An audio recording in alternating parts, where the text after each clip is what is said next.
Here we go.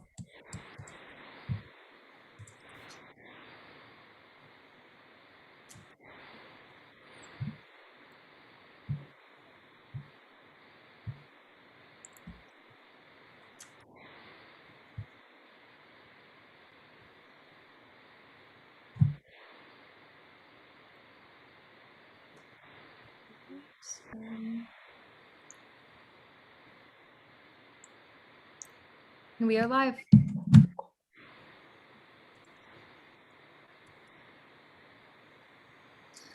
Hello, everyone. I feel like I'm holding a press conference, but hello, everyone. Thank you so much for joining us. It might sound cliche, but this really is a dream come true. This is a play that I starred in LA like 9 years ago.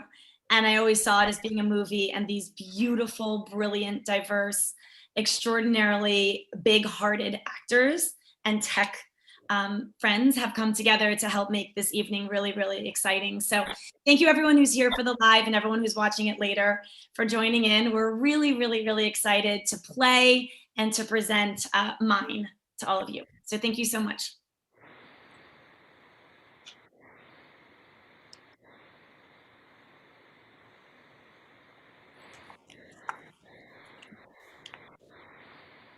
Annabelle Annie Quinn applies liquid eyeliner in the tiny mirror of her tiny Manhattan bathroom. Ella Fitzgerald sings, "I'm gonna sit right down and write myself a letter" on Annie's old stereo.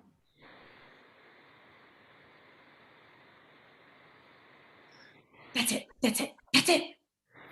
She drops everything and runs to her card table in the middle of her studio.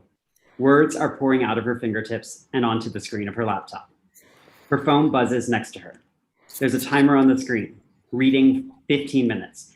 Annie hits the snooze button and keeps typing. Her tiny West Village apartment is charming but cluttered. On top of her sealed-up fireplace is a mantle filled with good luck charms and framed childhood photos, as well as a rotation of inspiring quotes that are either taped to or leaning against the picture frames and cards she's assembled into a sort of writing shrine. Annie's phone buzzes again, reading 5 minutes. Annie gasps, shuts her laptop, and grabs her shoes. She runs to the bathroom and pulls out her eyeliner, hurriedly applying it to the second eye. Magically, it looks pretty good. Annie throws her backpack, which looks like she's had it since the 6th grade. She rushes out the door. A few seconds later, the door flies open and Annie runs back in. She forgot her pages. She grabs them from her dining room table, where they are stacked up in her box labeled "My Novel." She runs back out.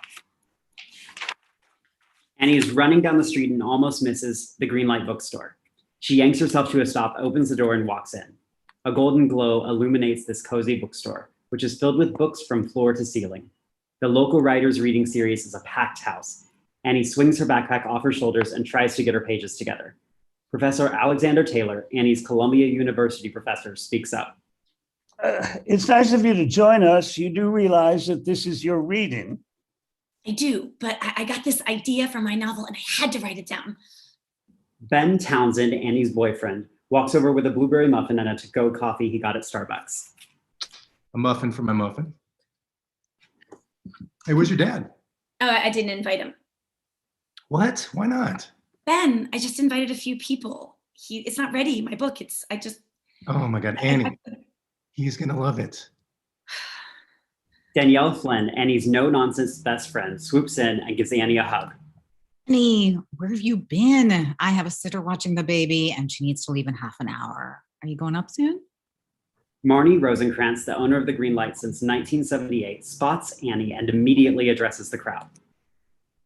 Thank you everyone for coming out tonight. Fall in Manhattan is the greatest. And so, with greatness in mind, I am proud to welcome one of our very own local writers. The Greenlight is thrilled to introduce Annabelle Quinn, reading from her manuscript, A Mighty Force. A Mighty Force. No. A mighty root. A Mighty Root. A force of one.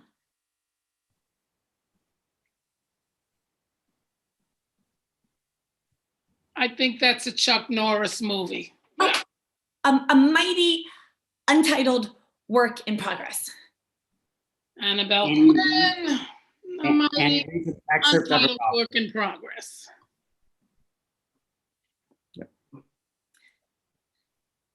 And The now older I woman think walks in the green light and into the intimate reading, carrying a newspaper. She is barely walking. I sing in the midnight hour of Mississippi, the shortly trimmed lawns and standing hair appointments, the swimming pool at the grammar school. The older woman drops her newspaper and slowly leans over to pick it up. To the sweet tea my mom once sipped, to my grandfather's grocery store. The woman finally settles into a front row seat and looks up. Annie and the woman are directly eye to eye. And now a chain in the South. To the bus ride my mom and her big brother and sister took past the playground with the red. Annie. Swing set. I sing to the girl who was 9 when she came to America, finished the N pour fin. Well, thank you, Annie. That was unique. We will have a brief intermission, and then we will return with Manhattan's own Dirt Nasty lyrics from her book of poetry by the same name. Annie shoots down a glass of champagne. Wow, Annie, that was beautiful, except for the middle part. Did you get a little nervous in the middle? A little bit. Annie, that was great. Let's talk later. Oh, wow. You look great post-baby. How's the little one? Oh, wonderful. And she's a good sleeper, thank God. I'm sorry, honey. I gotta go. Great job. Thanks. Hey, superstar. What time do you get off tonight? I want to talk to you about something. It depends. Is it good or bad? Oh, it's good. Yeah, it's really good. I don't know how she became known as Dirt Nasty Lyrics, but I'm hoping it extends past her poetry. So when will we hear the final 10% of this masterpiece? Hopefully, whilst I still have my faculties. Oh, don't you worry. She's going to be done soon. She's at that table every night cranking it out, right, Annie? Mhm. So you get what you put in. You build it one brick at a time. Slow and steady wins the race. Right, Prof. Right. I gotta go, Franklin.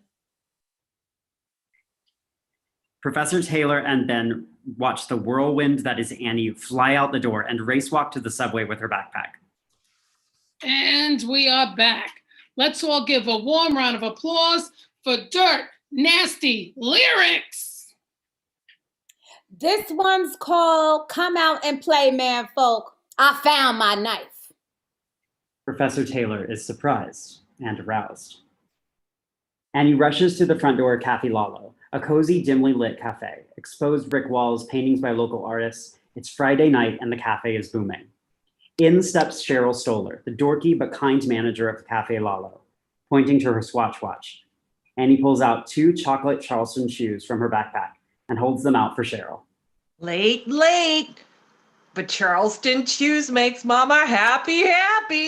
I knew they would. Now, go get that apron on, kid, and go make me some dinero. Sam, Annie's rock and roll hot coworker, comes over after serving table 12 some drinks. They're all yours. I got them primed like a well-oiled machine. No way you can mess this up. I would never mess this one up. I know. Hey, how'd it go tonight? Oh, swimmingly. After I finished my excerpt, a rich bookworm from London handed me a check for £1 million. Oh, righto, Fanny. Off you go until I see you out back at our break. All right. Annie walks over to a crowded table of 5 bearing a heavy tray of steaming hot drinks. So I've got a soy latte with 1.5 pump caramel, hot cocoa, extra whipped cream, and hot fudge, English breakfast tea, steamed milk, decaf, Earl Grey, skim, iced chai tea latte, easy ice. Voila. A customer seated at another table tugs on her apron.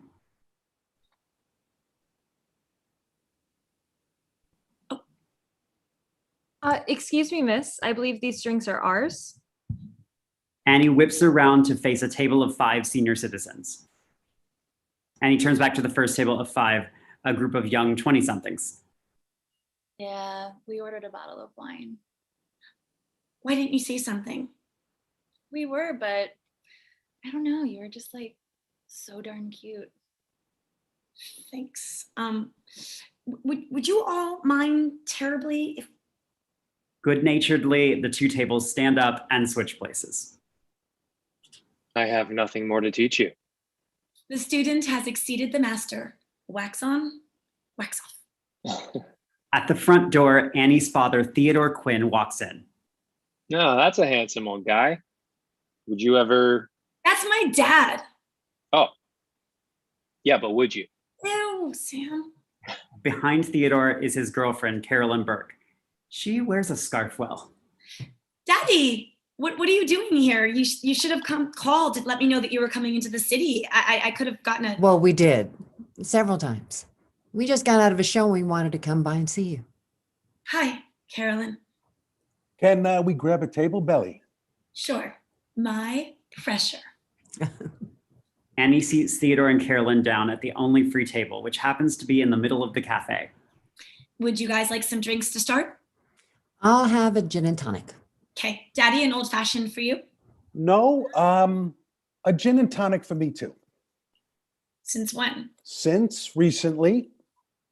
Okay, sir, whoever you are. Oh, Carolyn, how about we split a tiramisu? Annie says it's the best in the city. That sounds lovely. Great. 2 gin and tonics and a tiramisu for Carolyn and Stranger. Let me help you with those drinks. I'll be right back, darling. Annie and Theodore walk to the bar where Durandre, the very flamboyant bartender, is concocting fancy cocktails. Oh, 2 gin and tonics, Dre. Oh, this is my dad, Theodore Quinn, and Dad, this is Durandre. Hey! Oh my God! Turn, sir. We all love Annie. That's my girl. Well, thank you, Darren J. I think we'll keep her. Theodore pulls out a bright blue box with a bow tie from his pocket and hands it to Annie. What's this? Do me a favor, Belly. Hold on to this and then give us some time with our drinks before bringing the dessert out. Then slide this onto the plate next to the tiramisu, but hide it so Carolyn can't see it.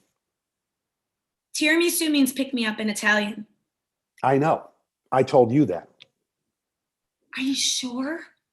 I mean, it's so soon. I thought that you're going to wait until next year. I'm not getting any younger, Belly. Neither is she. Durandre sets 2 gin and tonics on the bar. Theodore picks up the drinks and gives Annie a kiss on the cheek. Thank you, Dirani. You're welcome, Mr. Queen. See you in a few minutes, Daddy. Theodore smiles as his daughter carefully carries the 2 drinks back to his table. Annie puts the Tiffany box in her pocket and goes outside for a break.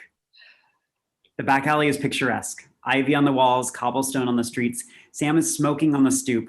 His ashes fall into a Cafe Lalo signature mug. Annie. Sam. Annie. She pulls out the Tiffany box. Oh, darling, marriage is a little hasty for us, no? Sam, my dad is proposing to Carolyn in like 2 minutes. Wow, congrats. I mean, he's happy, right? I mean, he seems happy. Yeah, I don't know her at all. I mean, she likes to wear scarves and she's got my dad drinking gin and tonics. What's not to love about that? Sam, I've got to go. Hey, Annie, you be fine. Back in the cafe, Annie picks up the plate of tiramisu from the bar.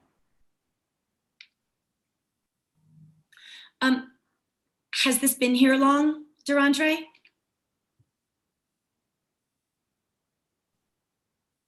Long enough for your dad's dessert to look like tiramisu sad. I look like I can do this, right, Dre? I'll be surprised if you don't pass out. I'll be surprised if you don't pass out. Annie looks over to her father's table and catches Theodore's eye. He gives a wink as if to say, it's time. Annie walks through molasses to her father's table, carrying the dessert and ring. It is the longest waitress to table serve in history. She places the desserts on the table in front of Carolyn. Theodore rises from his seat and gets on one knee. Yes, Carolyn. In fact, ever since you came along, I have been more than fine. Oh, my Lord. Theodore Quinn, you are not proposing to me right now, are you? Carolyn Livingston Burke. Yes, I am. Oh. Annie smiles and awkwardly claps, which starts the whole cafe clapping and cheering. Carolyn, congratulations on grabbing the most desirable bachelor in the entire cafe. Champagne is on the house. Sam comes up behind Annie. Hey, you okay? Yeah, I need some water. Annie grabs a flute of champagne from a tray that Durandre is carrying. You gonna make a toast, Miss Thing? To Daddy and Carolyn, whose lives are more than half over. I have learned that growing old is a privilege. Here is to growing old together. To growing old together. Sam leads Annie into the back alley. Annie spins like a buzzed ballerina. Lennon or McCartney? What? Just answer. Go. Like my favorite Beatle? Like Lennon or McCartney? Don't know. Lennon. Really? Yeah. Politics, Yoko, laying naked in bed all day long. I like that. Would you ever date a guy with one arm? Like Rick Allen from Def Leppard. Like the drummer? Yeah. Oh, yeah. It's hot, sticky, sweet. Really? Okay, no Def Leppard. No arms though, but he'd pay your rent for 3 years straight. I'd think about it. Would you ever fuck a guy whose mom still pays his rent? Doesn't your mom still pay your rent? No. Yeah. You stupid. Hey, I've been thinking. I want to go away, get out of here for a while. Where would you go? I don't know. Somewhere exotic where I've never been. Maybe Russia. Oh, can I come? Sure. I guess I need to see things. Hey, speaking of new things, I've been playing some shows lately, and I was going to ask you not to come. Oh, really? When would I not be available? This Friday night at Jillian's? Shit. I have a thing with Ben. Probably would have changed your life. It's better that you're going to miss it. Oh, I gotta go. Do I smell? Annie moves in a little too close to Sam and breathes into his face. She lets her face linger too long. Yes, but not like cigarettes. Thanks. I'll see you tomorrow. Are you okay to get home by yourself? Yeah, good. Be safe. You be safe. Later that night in Ben's large Upper East Side apartment, Annie stands in front of the bed while Ben kneels before her, undressing her. I did. I wrote one page before my reading. I got an idea in the bathroom and I just had to write it down. It was good, Ben. I think the page was good. Oh, I bet they were. I don't know how to get her from the Mediterranean Sea back into the city. I'm flummoxed, Kingsley, flummoxed. Flummoxed, huh? Yeah. Wait, are these inside out? Are you doing that thing where you're flipping your underpants and using them? No! Oh my God, that was once. You know that. I know that. Plus, what do I care, huh? I work at a green company. I'm all about reusing, recycling, reducing, It's reducing, not reducing. Annie leans back in contentment as Ben performs his usual magic. Ben and Annie sit at the dining room table later in the kitchen. They are going to town on the leftovers. You don't understand. Writing is hard. You haven't even read fiction since like 6th grade. Oh, hey, no, don't you knock Catherine Patterson, okay? You listen to this. She had tricked him. She had made him leave his old self behind and come into her world. And then before he was really at home in it, but too late to go back, she had left him stranded there, like an astronaut wandering about on the moon, alone. I love Bridge to Terabithia. It's the saddest book of all time. Wait, how did you know where to find that quote? Did you read it again recently? Yes, yes, I did. Yeah. And I am not ashamed to say that it made me cry again, just a little. Oh man, there is nothing like a good quiche. Babe? Oh, sorry. Cheers. So, got a little announcement to make. You are looking at the new regional vice president for GDI. That is amazing, Ben. You deserve it. Is it a big raise? Oh, it is. Yeah. Our whole New York branch merged with the Philadelphia branch, and now I'm in charge of the entire Northeastern Development Division. So I will be working in Philly, naturally. Naturally. Yeah, I think this is going to be a great opportunity for us. you. Well, for us, I want you to come too. To work with you? Kind of like bring your girlfriend to work day. And no, to move with me to Philly. You know, we can own a house in Philly. Oh, right. Yeah. That would be, I mean, I'd have to, Wait, I mean. Annie, it's a good offer. It is a really good offer. I mean, you would not have to work. You could ride all day and you could maybe cook and clean and, oh, come on, I'm kidding about the riding. Huh. Hey, come here. You know, I never told you this before, but there was this one night when I was at your house for dinner and your mom was cooking that,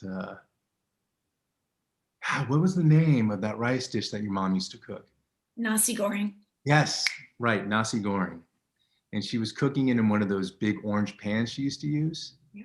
And your dad came up behind her and he put his arms around her waist. And he looked at you, and you know what he said? No. Well, he said, do you know how much I love your mother? And that night, I swear, I thought, yeah, I want to do that with Annie when we're adults. You thought that? I did. And guess what? We're adults, and I don't know how the hell that happened. Me neither. Look, I know Philly was not a part of our plan, okay? But this could be amazing for us. Hey, are you okay?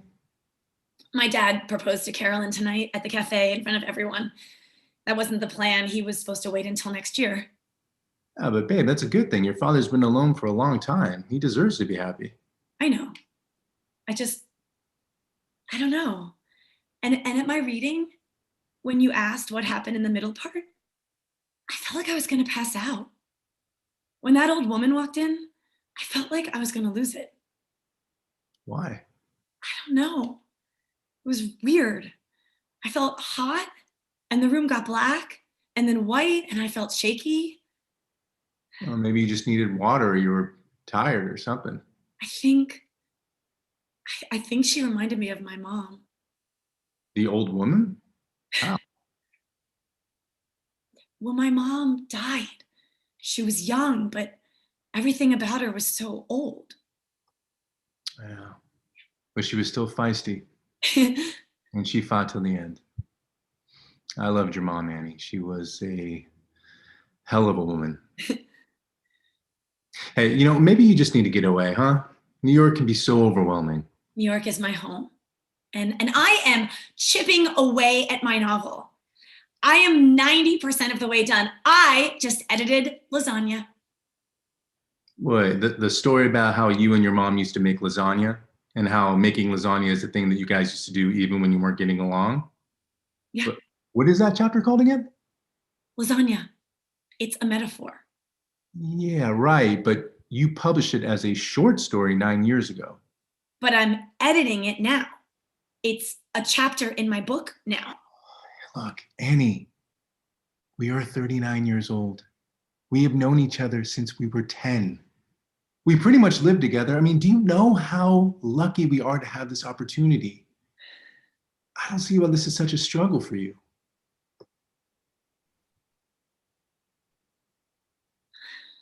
I don't either. She gathers the rest of the leftovers and carries them to the fridge. She closes her eyes. Everything is suddenly in black and white. She turns around to see a dreamy Sam lighting 2 cigarettes. He looks like Marlon Brando in A Streetcar Named Desire. How about a smoke? I quit.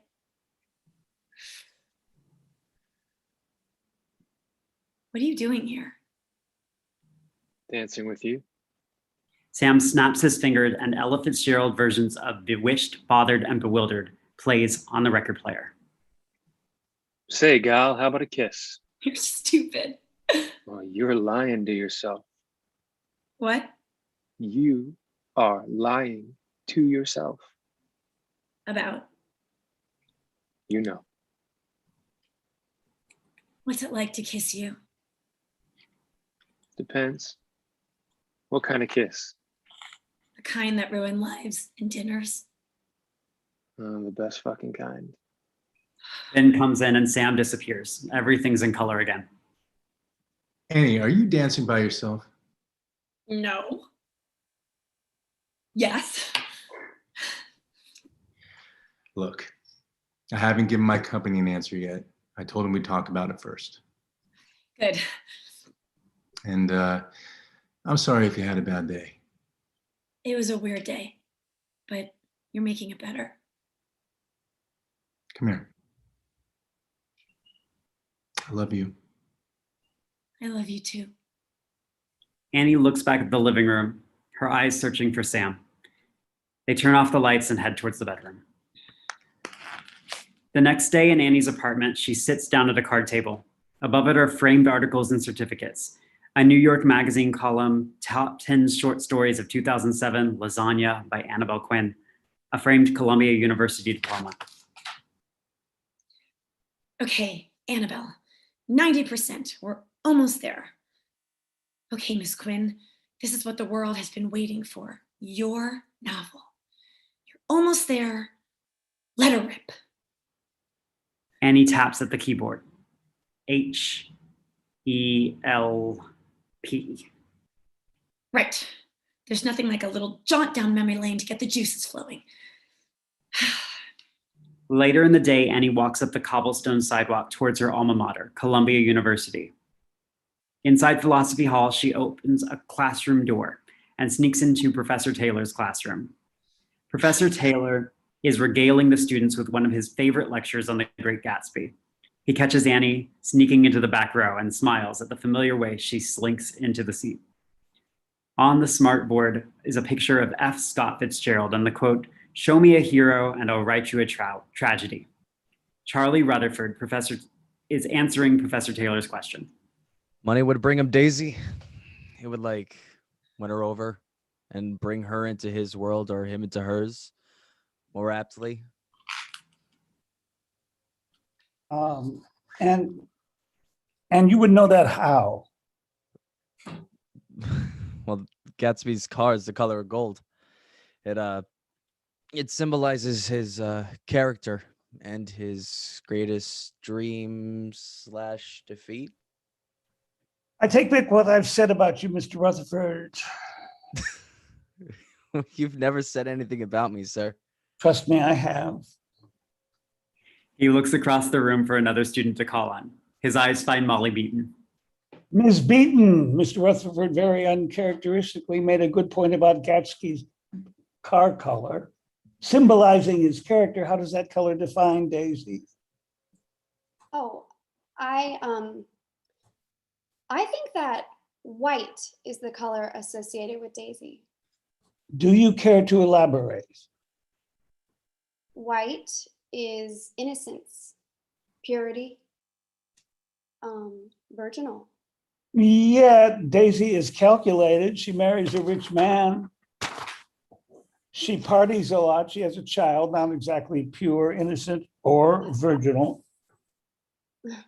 But she still acts like a child. Yes, indeed. Well done, Ms. Beaton. Nothing in literature is random, nor is it in life. Professor Taylor notices the clock strike the hour as the students begin to shift in their seats. Show me a hero and I'll write you a tragedy. F. Scott Fitzgerald, prove him wrong. Young heroes, prove him wrong. Annie watches the students file out. She makes her way to the front of the room. Gatsby is my favorite lecture of yours. Nice to see you here, kid. Remember my paper on the symbolism of color in The Great Gatsby? I edited that paper every day until I handed it in to you. It had to be perfect. I believe I gave you an A plus on that one. I remember running down the stairs of Philosophy Hall. My eyes were tearing up. I never go to church, but I went that day. It was like a baptism. Sometimes I pull that paper out of my college folder just to, I don't know, remember it or something. Baptism, huh? I miss, there's this energy on campus.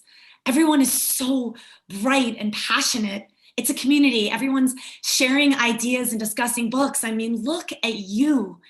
You're so alive here. Have I ever told you my least favorite word in the English language? Potential. Having or showing the capacity to become something great in the future. Most students, correction, most human beings never move past potential. My dad always says, most men live lives of quiet desperation. Henry David Thoreau.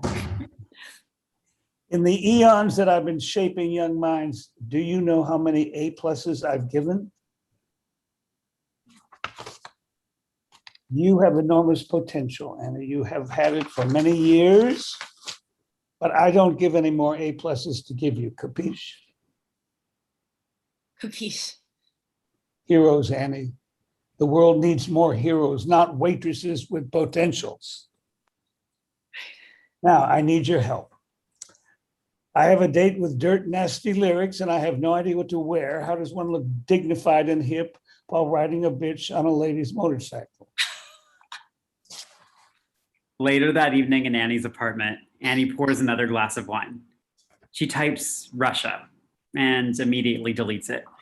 She pulls up an internet article. 4 things really productive people do every day. Ben flies through the door. Jesus, Ben. What? Do you have to rip the door off every time you come into my apartment? Whoa, hello to you too, babe. Hey, sorry, I just Are you ever going to get the front door fixed or? knock. I'll do the thing. Now, see, this is why we need to move to Philly. So I don't have to break my damn rotator cuff trying to open your front door. Hey, what you got there? Nothing. Oh, come on, let me see it. No, it's literally nothing. I was just starting to type up my daily notes. Annie walks to her bathroom to put on her makeup and change clothes. Oh, man. Work was insane today. I didn't have a second to leave for lunch, so they ordered in and I ended up getting stuck with some loser's eggplant sandwich. It was disgusting. Ugh, sounds gross. Yeah. Yeah, I almost got that whole pre-throw up burp thing. Oh my God. Do you remember at lunch in 7th grade when we used to pull all our food together? Fritos, Doritos, peanuts, and a roll with butter? Oh, yeah. And that one day when my roll with butter had a hair in it? Oh, yeah. And the cafeteria lady said it was a one-day special. Annie walks out looking smoking hot. Heels, tight pants, a loose gauzy shirt. Wow. How about a quickie before we go, huh?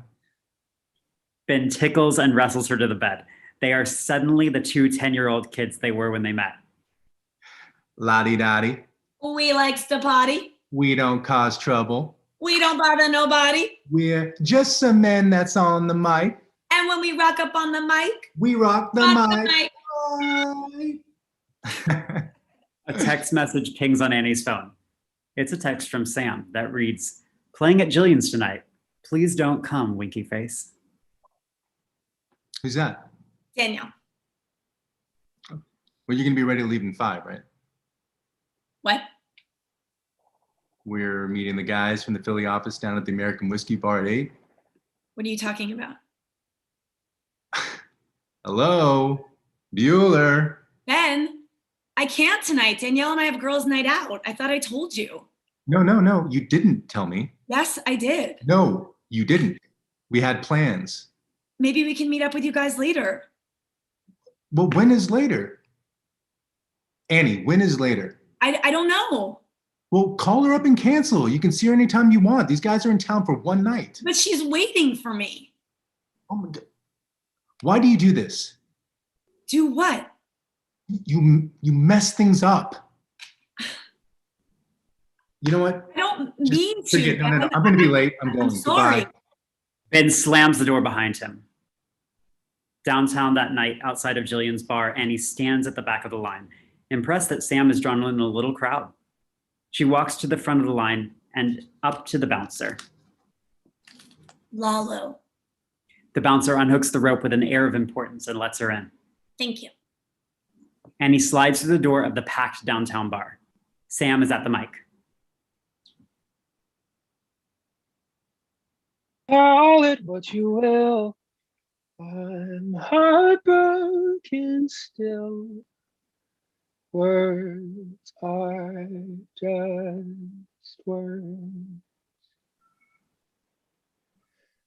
That was called Call It What You Will, for a girl I once knew and will never know again. Because I killed her. Just kidding. Just kidding. I feel like I'm up here in my underwear. I'm used to playing for just myself, I guess, or for girls I never met. But I was thinking recently, I was thinking about the whole tree falls in a forest thing. So here I am exposing myself. My name's Sam. I'm from Chicago. The audience bursts into applause. Take off your pants! This song is inspired by a young lady who once shared a few pages of her book with me in the late night hours. I am the day. I am the dawn. I am the darkness coming on. And I am the once. I am the twice. I am the whole. I'm just a slice. I am right now. I am back then. I will return. Don't ask me when. I am a disappointed kiss. I am the unexpected harvest. I have done wrong. I will do wrong. There's nothing wrong with doing wrong. Thank you. Thank you, everybody. Let's do this again real soon. The crowd roars with applause and catcalls. Annie moves towards the bar. She orders a Rolling Rock and leaves a tip as Aaron, a drunk college frat boy, slides up to the bar. How about the next one's on me? Hot in the pantalones. Really? For sure. I haven't seen you here before. First time at GB's. GB's? Jillian's bar. Sweet thing. My name's Aaron, but you can call me Aaron, or sometimes my friends call me A Rizzle. You at NYU too? No. Columbia? No, not Columbia either. Well, I don't need a degree to know my temperature is about to hit the roof standing next to you. You see what I did there? Temperature. Yep, I got it. Bet. So, how about me and you getting together after this jam? Nah, I was just playing. I know you ain't in school, lady. Oh. I ain't no Biggie Smalls, but I always wanted to get with an older lady, and you is milfalicious. Alas, Aaron, we are two ships. Two ships? What? Listen, if you're ever down for some young blood. He passes her his DJ card and scurries away. Well, that looked like fun. Fuck you. What? Aaron was killing it. No, my lyrics. You never told me. I know. I know. I mean, Sam, you were so. So what? Amazing. Well, I've tried to tell you that tons of times. It was just so. Like in a good way. Yes. Okay, thanks. Thank you. She grabs him in a hug. It's awkwardly longer than required. She pulls away. Sorry, that was really long and hard. Yeah. Well, I'm glad you came. Me too. Annie's phone rings. The screen says Ben. She presses ignore. Hey, there were some suits here. Did you see what their faces were saying at all? Were they into it? It suits. That's what we call them. People from labels, etc. I sound like a douche, don't I? Yes. This guy I knew back when I was in Philly. He knew a guy at a label here, and I told him about it. Philly? You like Philly? Oh, no, Philly sucks. Oh, Ben got offered a job there, a really great job. Oh, awesome. You did steal my words though, fucker. Just a few. It's really, I am flattered. It sounded so good. My words, I forgot they meant something until you sang them. That was stupid. So stupid. I'm smiling like a stupid person right now, aren't I? I like your smile. Shit, I have to get this. Annie's cell phone rings. It's Ben. She walks out to the bar to take the call. Hello? We cut back and forth between outside of Jillian's and the whiskey bar. Ben is now shit-faced. Baby! Hey, baby, it's me, it's Ben. Hello? Oh, shoot, it's not you. It's your voicemail. Hey, it's Ben. No, it's me. Oh, hey, it's Ben. Listen, I am at this place in Midtown. It's got a dance floor, and I am drinking an East Side cocktail because of you. What? Oh, first the guys were like, pussy! And then one of them ordered it and liked it, so now, thanks you. Thanks you. He says thanks you. Awesome. Oh, listen. I just fucking beat somebody in pool. I called the 8-ball and it was like, bam! But I didn't really mean to do it, but you couldn't even tell. It was just, oh man, you, where are you right now? I'm here with Danielle. Whoever I said happy birthday and just give her a kiss or whatever. It's not anyone's birthday. Take a picture. Okay. Anyways. It's Ben. And yeah, I walked out earlier because I was pissed. Because you should be here. And I love you. And also, just FYI, I am not going to Philly unless you come. So, just FYI again, I just wouldn't leave you like that. I love you. Ben's phone cuts out. Annie walks back into the club. She fights her way through the crowd to get back to the spot next to Sam. Hey, you all right? Yeah, I think I gotta go. Okay. Well, I'm sorry.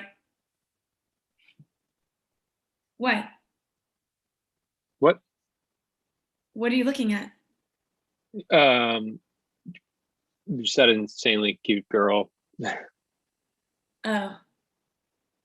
Where? Of course. Hey, on your way out, you tell her I said what up.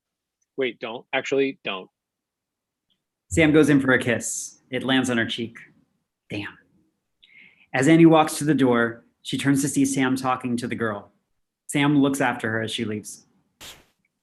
The next morning in Annie's apartment, she sits in front of her computer at her card table. Sam's music echoes through her mind. I am the faith. I am belief.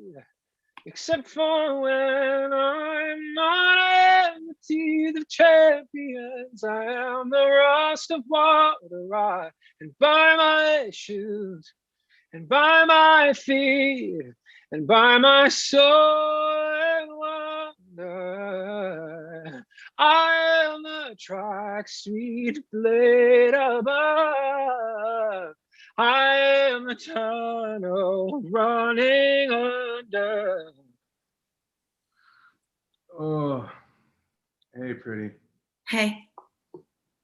Oh, man. Did we tie one on last night? Those Shep and Burger were like out of control. Shep barfed all over the bathroom, and Burger got dragged out of the bar after he took out his pants and then showed everyone his happy Hanukkah. So, you know, it was not a pretty sight. I am too old for this shit. I'm in the zone. Yeah, I can see that. Yep. You know, your landlord is a fucking nightmare. I know. Yeah, 3 years now I've had keys to your place, and he still gives me the stink eye like I'm a rapist every time. Like last night, I got here, it was what, like 3 a.m.? What was he doing here at 3 a.m. anyways? Being weird. Yeah. Well, the light's been out in your hallway for like 6 months. He hasn't done a fucking thing. It's dangerous. It's not that bad. Why even keep this place, huh? It's unnecessary. We've had this conversation a million times. You can write in my apartment. This place is rent controlled. I pay nothing for it. Well, why pay anything for it? You sleep at my place every night anyway. I love my apartment. I know, Annie, but sometimes you gotta let stuff go. Well, thanks, Doc.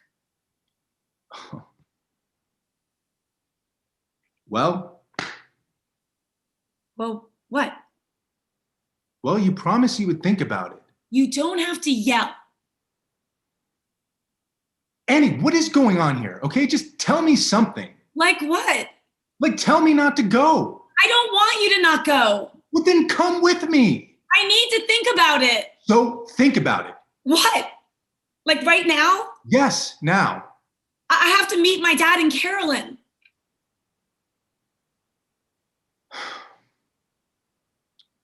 Look, you have always talked about being so close to finishing your novel. You can finish it in Philly. I know it. I am so close. How many years? How many years have we fantasized about having a house someday? Or a working fireplace or a backyard? Annie, we could start a family in Philly. I mean, come on, we've been playing house since we were kids. I am not going without you. Now, you see that? Now, if we lived in Philly, you would never forget your phone. Ben hands her cell phone. She kisses Ben and walks out the door. Across town, Annie rushes through the front door of the iconic Four Seasons. She walks up to the maitre d'. Annie sheepishly hands over her backpack to the maitre d', who pinches it with his fingers. Noticing it is unzipped, she reaches out her hand, but she's too late. The contents of her life spill all over the floor. Mortified, she picks up her belongings and puts them back into the bag. holds her head high, and walks into the pool room, the most luxurious, romantic restaurant in all of Manhattan. In the center of the space is a rectangular fountain of water anchored at the corners by 4 trees in autumn bloom. Theodore and Carolyn are seated at the 2-top table that has been transformed into a 3-top, with a chair added to the end. Annie joins them. There you are. I ordered this Caesar for you because I know it's your favorite. What do you think of this restaurant, Belly? It's fine. Well, all right then. We have an idea for you. Okay. We're both retired, of course, from academia, but we still have a lot of connections, and we think that you would make a fantastic teacher. Dad. Belly, listen to me for a second. I know you have a great book that you've been working on for a long time, but Annabelle, you can have a career as a teacher. You're wonderful with kids, and there are so many schools that would be thrilled to have you. We've talked about this. Well, we love this place. I think this is the place, honey. I know it is. It's perfect for the reception. It'll all fit all our friends. And what do you think, Annabelle? It's a bit enormous, Dad. I mean, did you make a few thousand friends that I don't know about? Well, it's not that big. Carolyn and I didn't have big weddings our first time around, so. I love this neighborhood, too. This would be a wonderful neighborhood to live in, wouldn't it, Teddy? I can see us living here. You hate the city. I don't hate anything, Annabelle. And you know our house has been on the market for 6 months. Yeah, but you know how the housing market is. It could take years. Well, I hope the house sells soon. But we're 1 or 2 years out. Aren't we, from the wedding? We're thinking of getting married early next year, a spring wedding. Usually this room is booked years in advance, but they have a cancellation. So I guess someone else's bust is our boon. Wow. Would you excuse me for a second? I have to go to the ladies' room. We follow Annie to the ladies' room where she pulls out her phone. Cut to Ben's downtown office, Green Development Incorporated. It's modern, paperless, efficient. Ben is on his desktop PC reviewing blueprints. His assistant pops his head in. Ben, I have Annie on line 2 for you. Thanks, homie. Yellow. Ben? Yeah.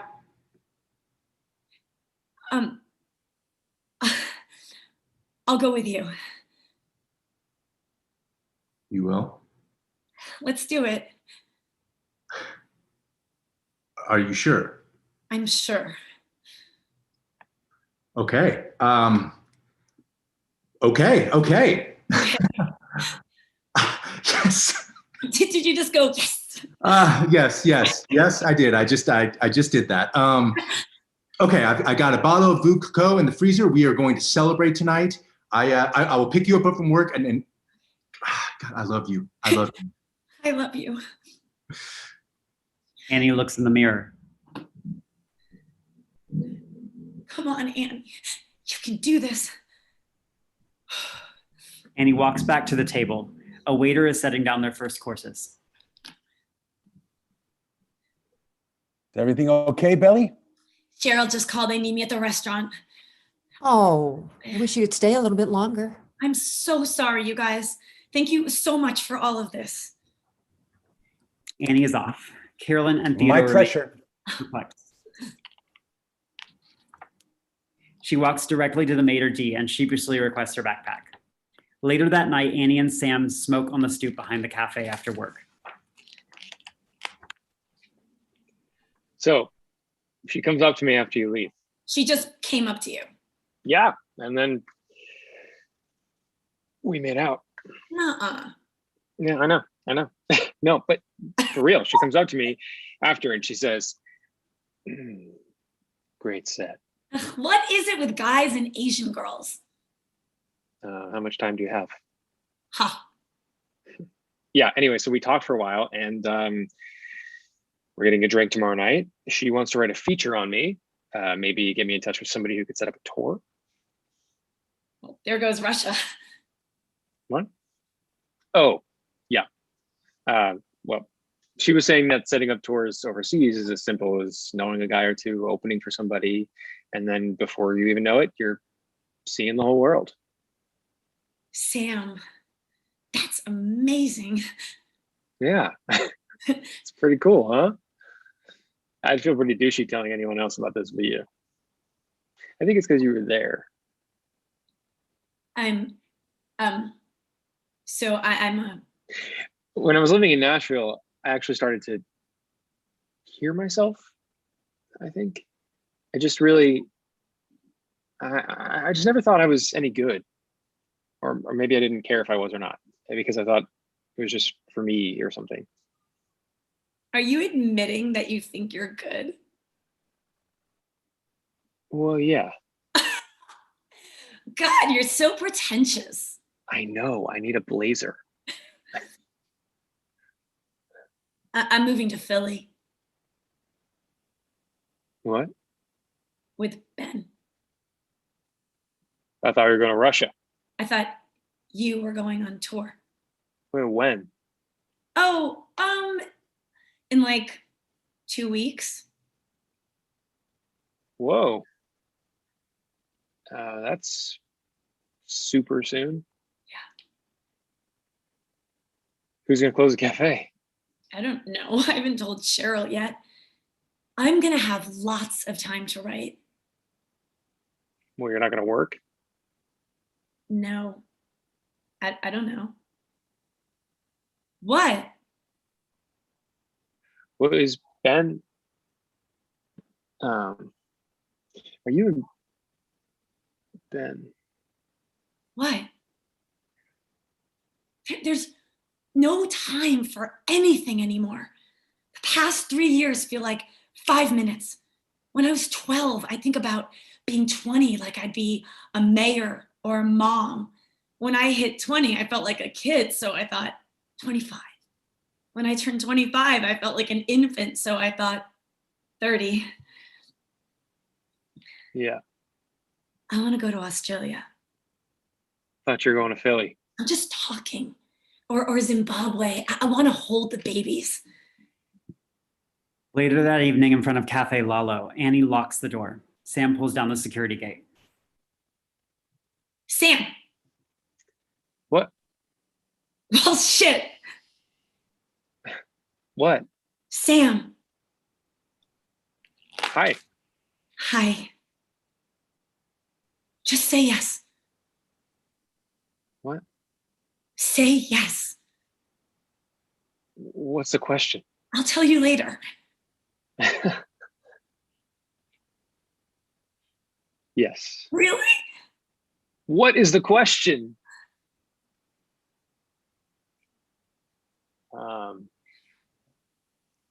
Yeah.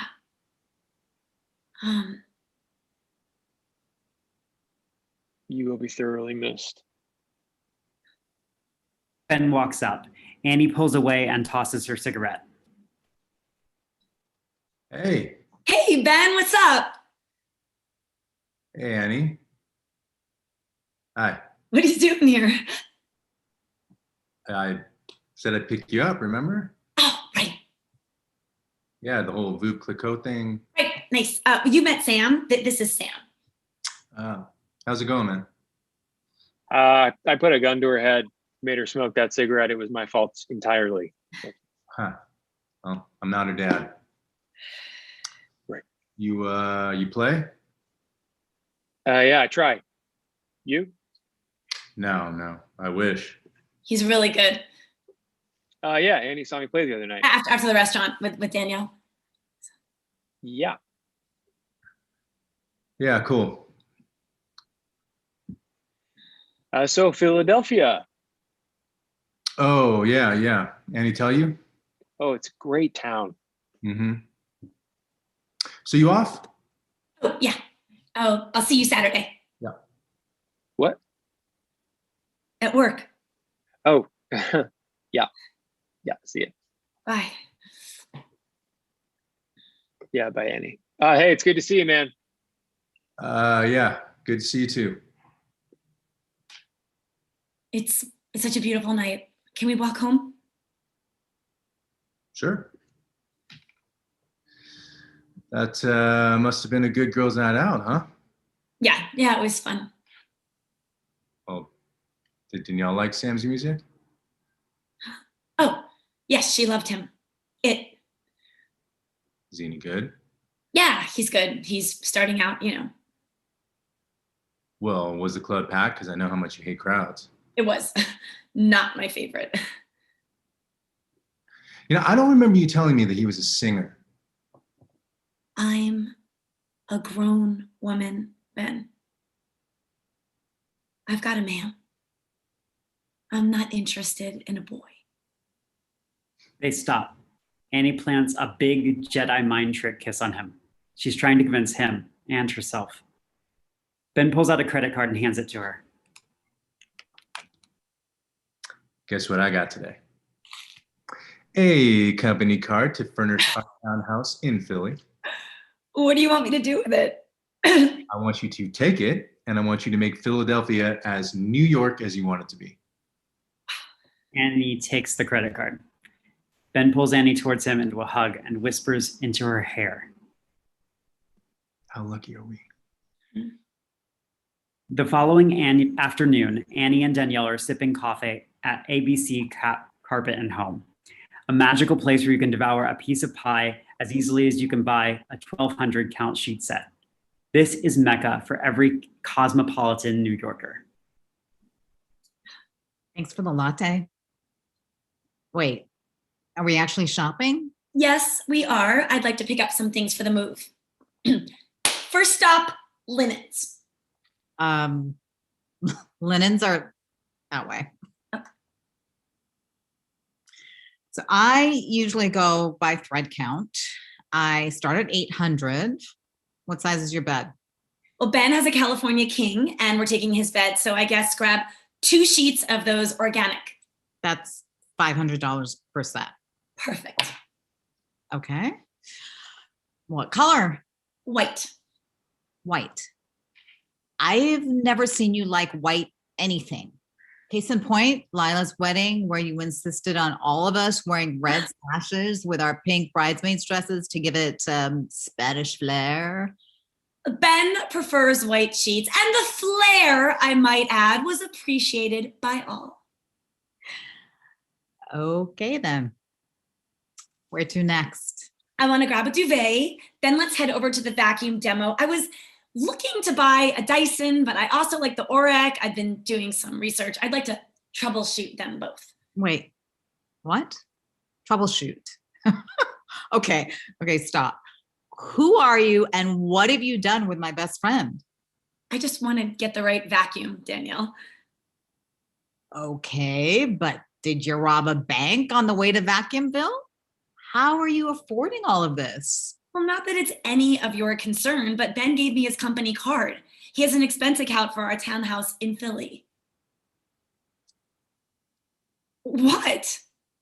I mean, I'm confused. You told me you didn't want to go to Philly. Well, people change their minds. Yes, they do. But Annie, I know you. This is not you. What's me? A broke waitress with an unfinished novel and a 6th grade backpack? I like your backpack. He loves me. But how do you feel? I feel lucky. You don't see... Danielle, I'm lucky. Okay. Let's move on. Vacuums. In the vacuum boutique, Bryce, a Buddy Holly glasses-wearing vacuum prodigy, is demoing 2 new vacuums, the Dyson and the Orec. Hello, ladies. How could I help you? Oh, I'm looking for the new Dyson. I have one right here. It just won the design award for most innovative and functional vacuum in the world. But if I may, a word of advice. Just because the Dyson is supposed to be the best vacuum doesn't mean it's the best for you. You need to see what feels right for you. And it just may be the Orc or one you haven't heard of yet. Like the Miele. Just be open to it all. Vacuums, they're not always what they seem. What follows is a montage. Interior Annie's studio apartment, day. Annie stands alone in the middle of her small, empty apartment. Interior, Ben's Volvo, day. Ben's brand new Volvo station wagon is neatly packed with labeled boxes. As they pull away, Annie looks back wistfully at her West Village home. Interior, Philly townhouse day. Annie unpacks boxes in the new townhouse. Ben comes in and out with more boxes. Annie grabs a box and opens it. Inside is her entire writing shrine. The photograph on top shows a little girl in her mom's arms. She closes it and puts it in the closet. She opens another box. It's Ben's. On top is a gourmet cookbook from William Sonoma. She opens the book to a steak au poivre recipe. Annie walks into the kitchen. Exterior, Philly townhouse day. A moving truck is parked in front of a beautiful red brick townhouse, and movers are carefully rolling out large pieces of furniture. Ben picks up Annie and spins her around. She's laughing hysterically. Early morning, 1 month later at the Philly townhouse. Ben walks into the living room wearing gym shorts and a sweatshirt, gym bag in one hand and a dry clean suit in the other. He spots Annie sitting on the couch, sipping her tea and staring at her brand new MacBook Pro. Ben puts down his belongings and flips through the songs on their iPad until he finds the theme from Rocky. It spills out of their surround sound. Hey, yo, Adrian. We're living 1 month in Philly. What are you doing? 1 month in Philly. And you're in the ring. And you're dancing around and Apollo Creed is going down. He reaches down and grabs Annie's hands, pulls her off the couch and begins faux boxing with her. He raises her hand like she's just won a boxing match.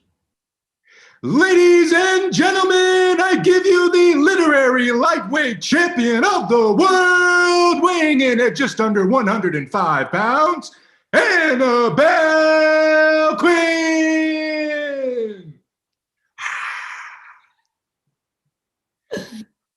You know, if I can't go the distance, you see, and that bell rings now and I'm still standing, I'm gonna know for the first time in my life, you see, that I wasn't just another bum from the neighborhood. And you wasn't just some bum from the neighborhood. You was a writer, and you're gonna finish your novel. Ben grabs his gym bag and dry clean suit. He leans down and kisses Annie on the head. He's out the door. The Rocky theme continues to play as Annie stares at a blank screen. That evening, Annie sits impatiently at the dining room table. She has just finished making lasagna dinner. It's sitting on a perfectly set dining room table, replete with candles and fresh flowers, 2 place settings. Later, she sits watching the candles drip onto the tablecloth. She pours herself a glass of wine. She looks at the time on her cell phone. Annie refolds the napkins and looks around the perfect room. Everything's in black and white again. Sam appears at the front door. He's dressed like a handsome 1950s TV star. Annie has transformed into a Donna Reed housewife. She greets Sam with a kiss on the cheek. They are the perfect TV couple. Buddy Holly's Every Day plays in the background. Hi, honey, I'm home. I've warmed your slippers. They're over by the fire. Oh, you didn't. I did. How did you know? I just did. I can't decide what to eat first. Sam grabs her from behind, kissing her neck. He inhales. Lavender. My God, is there anything you can't do? I'll keep you posted. Good day, dear. The best? And you? I wrote you a poem. I wrote you 5 poems just today. You didn't. I did. I just closed my eyes and sat inside of one of your songs. And I thought about you so hard. Because once I start, I can't stop. And all of a sudden, we're rolling down a hill that like druids used to walk down, or milkmaids used to walk up, or some place where Jesus wept. Because when I close my eyes and think of you, I feel like I'm everywhere. Fuck you. Okay. He grabs her. Ben enters the apartment. Everything's in color again. Damn it, it's raining. Oh. Sam glances at Annie, then disappears like a ghost. Annie takes Ben's wet coat to the hallway closet. Ben sits down at the dining table. Oh, risotto. Yummy. You're late. Yeah, I'm sorry. I had such a fucking day. Hey, it's your completed novel, huh? Not yet. Why not? Let's eat dinner and toast later. Okay. Oh man, I love this. Yeah, it's good. You okay? Yeah, I mean, you happy? like philosophically, No, Annie, here. yes. Are you happy? What? Are you happy, Ben? Yeah. Yeah, very happy. Why? Your entire life makes sense except me. Whoa. What? What? Annie, I love you. Why? I've always loved you. That's not an answer. What are you talking about? I didn't finish my book today. Well, why not? I don't know. Well, what do you mean you do not know? I mean, I don't know. Well, I don't get it because you've been working on it every day since I've been here. I wanted to. Well, that's bullshit. Because if you wanted to, you would have. That's not true. Not everyone can snap their fingers and make life happen. Some of us have a hard time sometimes. I mean, have you ever had a hard time? Hello, have you seen me lately? Why are you mad at me? Because you're better than this. I know. I am.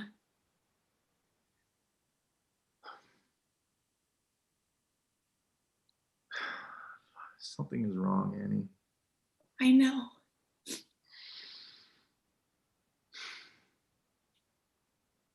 Wish I could fix it. Ben pulls off his necktie and heads to the bathroom. Annie hears the shower water running. Ben walks into the living room after his shower. Annie's back is to him. He can't see her. He can't see her quietly crying. He leaves her alone and goes to the bedroom. Annie quietly makes her way to the bathroom. She perches on the counter and brings out her cell phone. Hi, it's me. I'm coming to New York tonight. I need you to help me. A few hours later, Annie sits on the SEPTA train, staring out of the window. The New York City skyline is calling her home. In darkness, loud knocks on what is revealed to be Sam's studio apartment. Sam turns on a lamp next to his futon, which sports a New York Giants comforter. He pulls his shorts on. Sam opens the door. All right, I'm coming. Hi. Hi. Can I come in? Sure. Yeah, sure. Annie steps in and looks around the small, cluttered apartment. The single lamp on the futon ground puts a smile on her face. Sam clears off a chair for her. Nice place. You like it? I'm going for a Japanese minimalist sort of thing. It's classy. What are you doing here? I don't know. I'm sorry. I'm sorry. This is completely insane. Yeah, it's not. I miss you. I miss you too. I'm not happy. You just got here. No, I'm kidding. Sam. I kind of think You. I want you. God, I mean, it's just, I saw you play and you used my words and you were so amazing up there. It's just, I think I believe in you.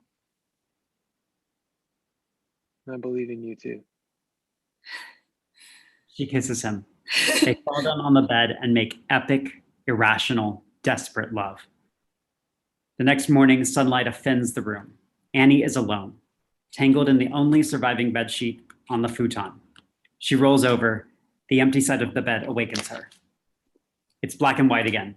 Pennies from Heaven begins to play faintly in the background. Hey, soldier. Hiya. How about a dance? Oh, my ship shoves off in just a few. So. I bet it does. Everything's in color again. Annie blinks. Daydream music is gone. Wearing just a sheet, she stands before Sam, who is sitting down with his guitar. I'm wearing your sheet. It suits you. Hi. Hi. They kiss. Annie puts down his guitar. Sam puts down his guitar and walks to the kitchenette. He pours some coffee for them. Annie sits in the beanbag chair. Hey, guess what? What? I got a call from this label in Nashville. Somebody heard me on SoundCloud and they want to see me next week. Oh, wow. That's incredible. I know. I had to listen to the message twice. It was so surreal. Sam gives Annie a cup of coffee, grabs his guitar, and sits on the floor across from her.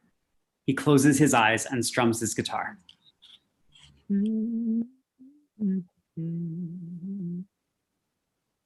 There's a song in this room right now. I almost have it. It's a love song. A love song?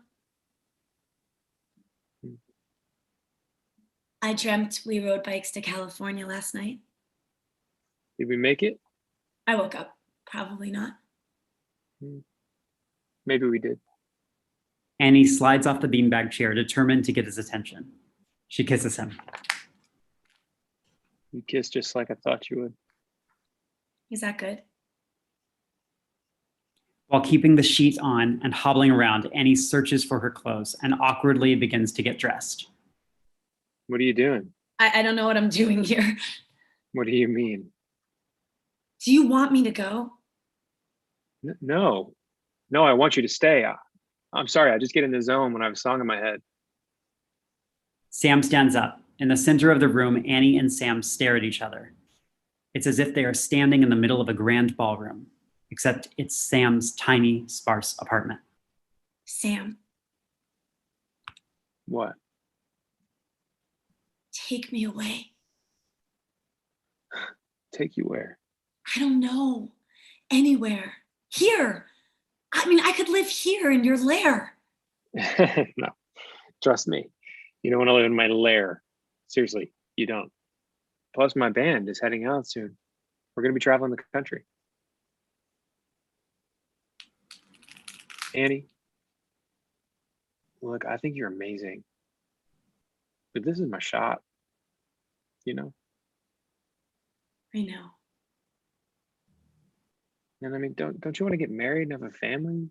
You're like 30. Shoot, I missed 3 calls from my dad. What? No, I do want them.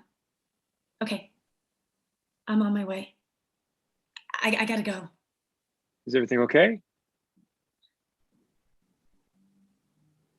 An hour later on the train, Annie pulls out her cell phone. A split screen appears. Danielle sits in a rocking chair, holding Lily.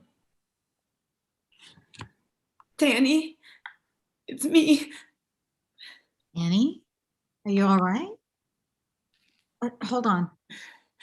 James, can you please grab Lily? I need to, just a sec here. Thanks. Close the door. Okay. Sorry, what's going on? Danielle, I'm a monster. What are you talking about? I just spent the night with Sam. What the fuck is wrong with me? Annie, I mean, you've been on the verge of doing this for a while. I feel like the worst person in the world. Was the sex good at least? I'm sorry. I was just trying to make you laugh a little. Okay, you're not a monster. You're not the worst person in the world. I cheated on him. Oh my God. I have never cheated on anyone in my life, and I chose the best man I've ever known. Listen. This is not the end of the world. You can try to fix this. I mean, the question is, do you want to? Because Ben deserves more, and so do you. Where are you now? On the train, I'm going to my dad's. Okay. Look, I'm not going to judge you. That's our deal, right? Right. But Ben is an angel, and I'm such. Ben is a human being. He's flawed like the rest of us. Just take a deep breath and think about what you want to do. You're going to be fine. Thank you, Danny. I love you. I love you too. Annie hangs up the phone and stares out of the window. Annie steps off the train at the Princeton, New Jersey train station, which is flanked by the impressive McCarter Theater and a Wawa convenience store. She walks down tree-lined streets, boasting stately homes with expansive lawns. Suddenly, she finds herself standing directly in front of the Quinn family home, a classic Tudor with a gabled roof flanked by elm trees. She stops in front of a for sale sign on the front lawn with a brand new sold sticker draped across it. Annie opens the unlocked front door. Carolyn is in the foyer packing boxes. Hello, Annabelle. Hi, Carolyn. Come on in, honey. Thanks. Are you okay? I'm fine.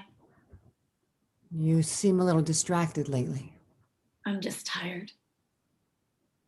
Annie, look, I might be overstepping my bounds, but I have been alive for over 55 years, and I know intimately that life can be tough, really tough. I've been there myself. I used to call it the dark cave. I just want you to know that I am here for you.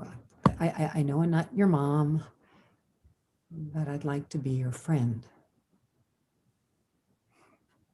Thank you.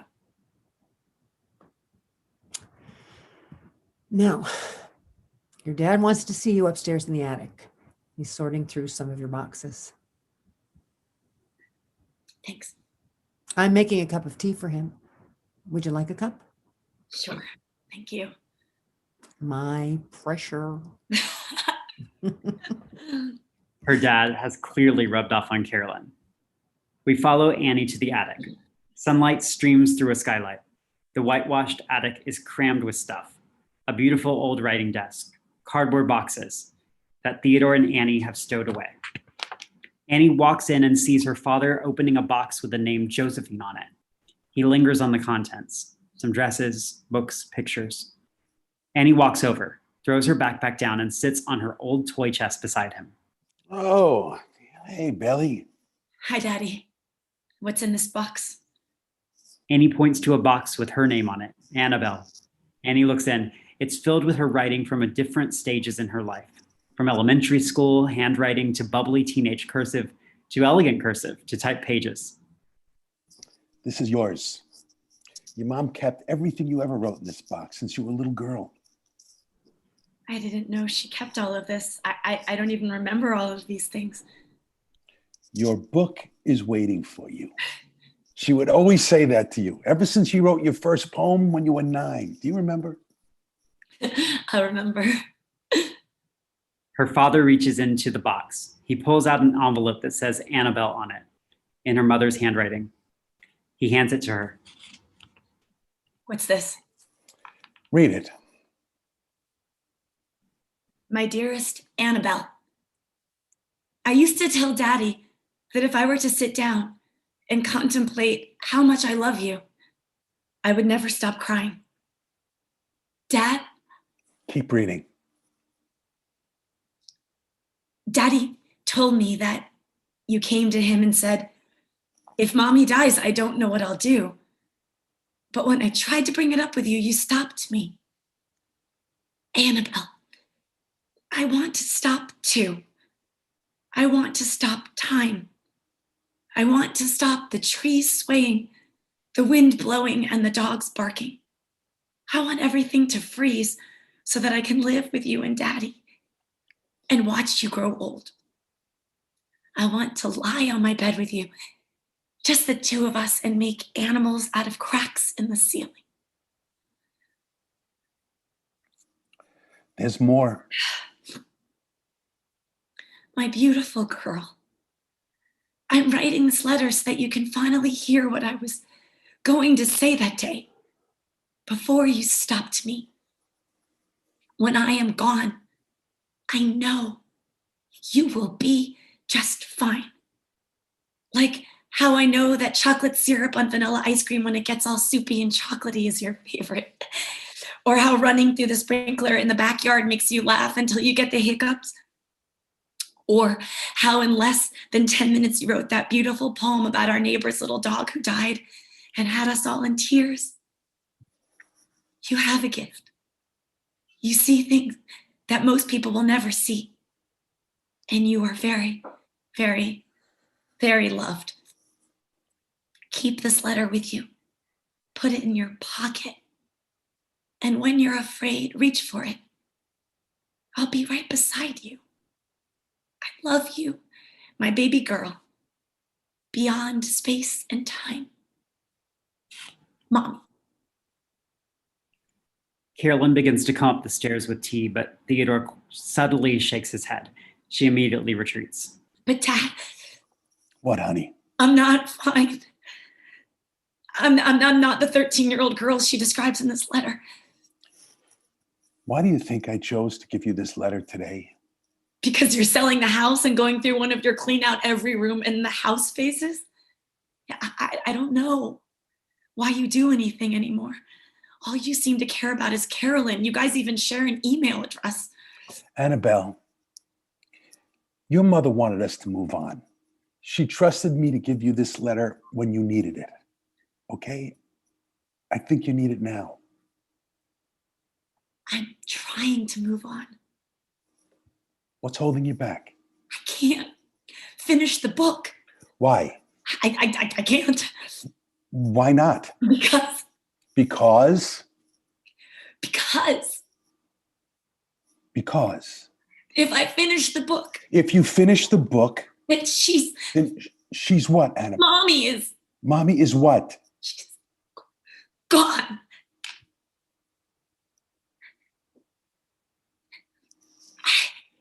I felt like the oldest 13-year-old in the world when she died. And now I feel like the youngest 39-year-old. Everyone is moving on, getting married, buying homes, having babies, becoming successful, and I'm like growing down or something.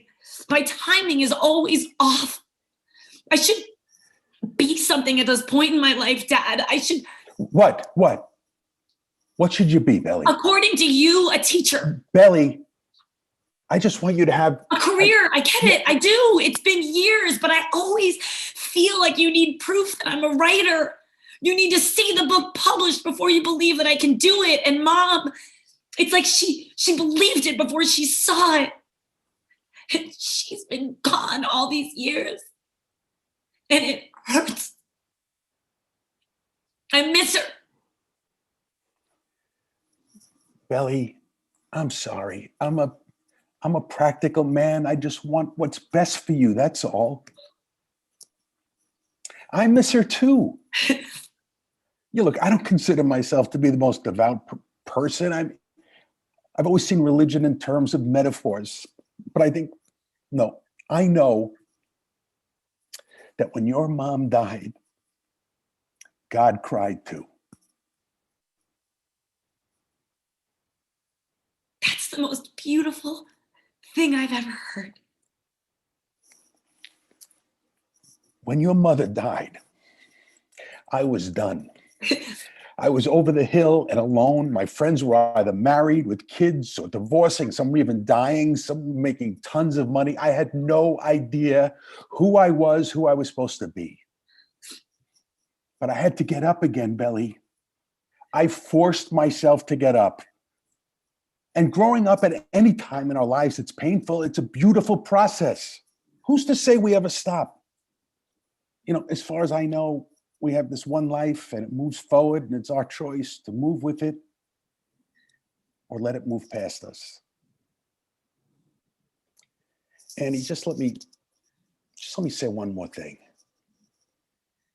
I didn't want to meet Carolyn. It was a blind date set up by one of my colleagues at the university, but man, am I glad she's in my life. Because I feel young again.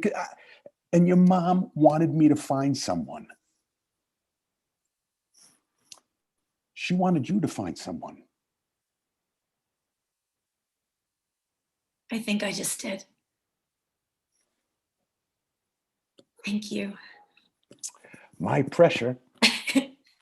Now go get him. Time's winged chariot is drawing near. Andrew Marvel. Impressive, Dad. Well. Daddy? Yes, my belly. I'm gonna be just fine. She grabs her backpack and walks downstairs. She passes Carolyn, who stands near the front door, still holding the tea tray. Annie takes a shot of the tea from the porcelain teacup, hugs a surprised Carolyn, and is out the door. She walks down Main Street to the Americana, a beloved local diner with teal-colored booths. Annie sits alone in a booth, a glass of iced tea in front of her. She pulls out an old journal and a pen from her backpack. She looks up to see Ben standing in front of her. Hey. Hi. How did you find me here? I called the house. Your dad told me. Can I join you? Of course. Look, Annie. Ben, you go. I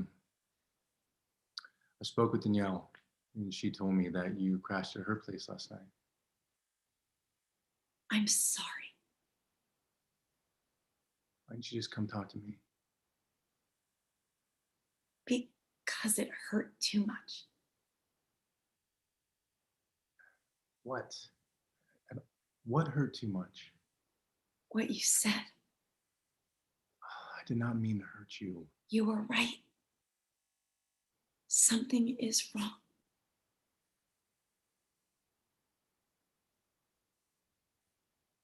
And I have to let you go.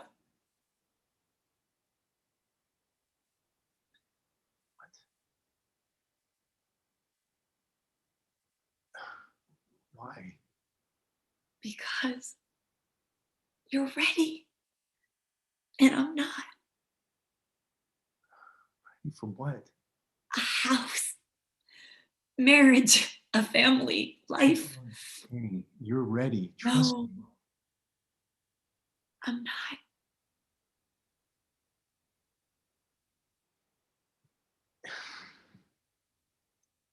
I don't understand. I've been trying to be ready because I love you. I love you too. But I am failing miserably. You deserve an extraordinary life. And so do I. But we're in different places. So, Ben, I need to let you go.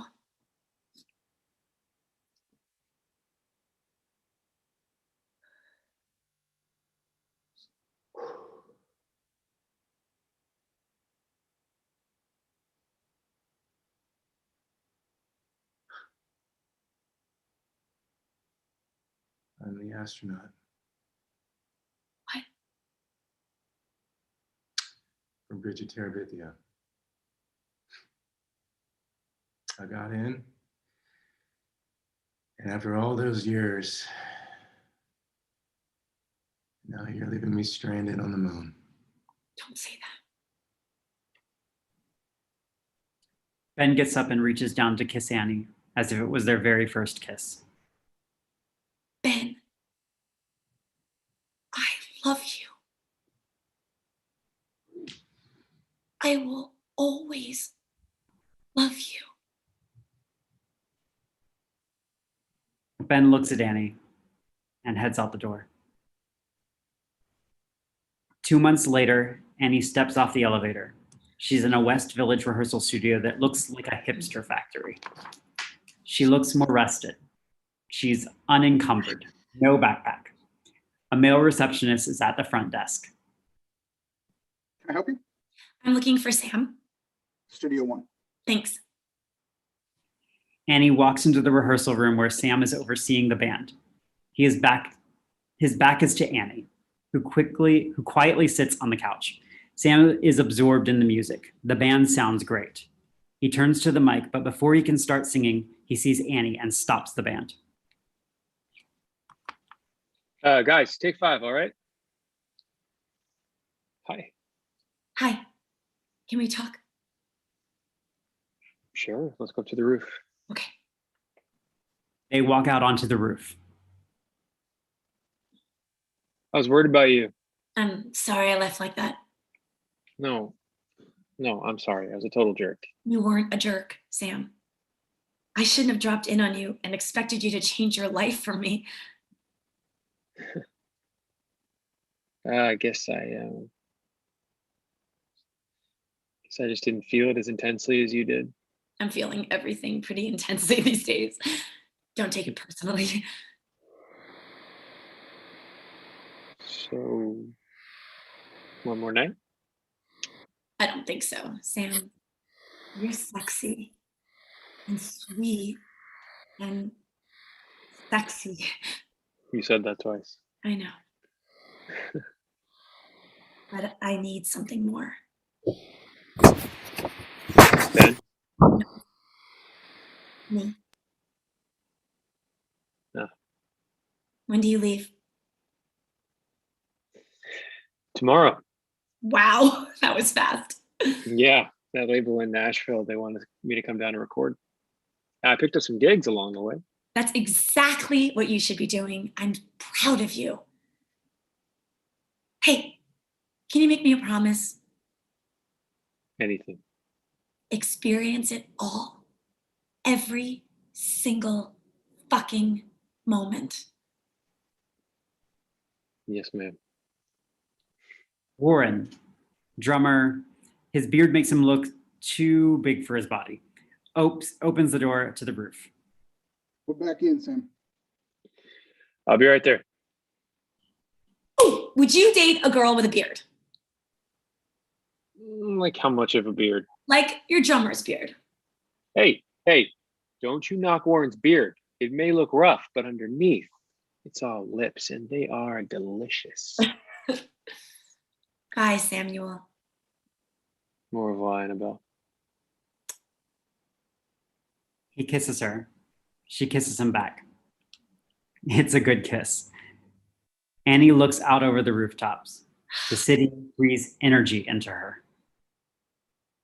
1 week later, Annie is watering a plant in her spacious pre-war apartment in Brooklyn. Her writing shrine is set up over a beautiful desk, the same desk from her dad's attic. On one of the drawers is a brass plaque, Josephine Quinn.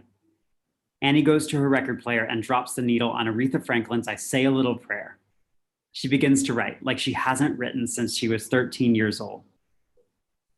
A few months later, Annie creaks open the door of a classroom on Columbia University's campus. Professor Taylor sits at a desk in the empty room. He looks up and sees Annie with a Kinko's box under her arm. Hey, kiddo. Hello, Professor Alexander Taylor. Oh. Leave it on the desk. Thank you.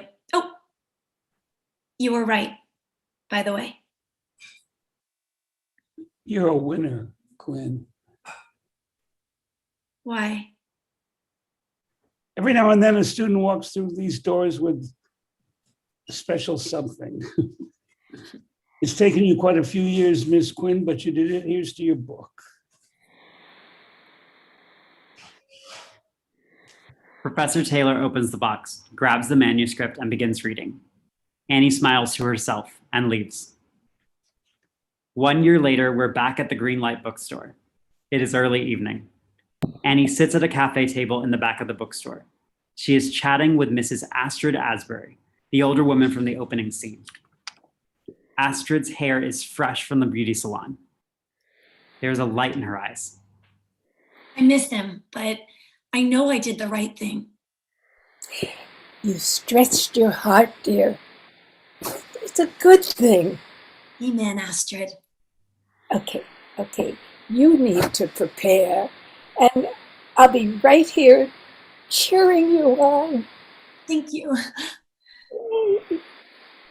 They grab hands affectionately. Annie walks through the packed bookstore. At the front of the room, there's a podium and a sign that says, "Tonight, Annabelle Quinn."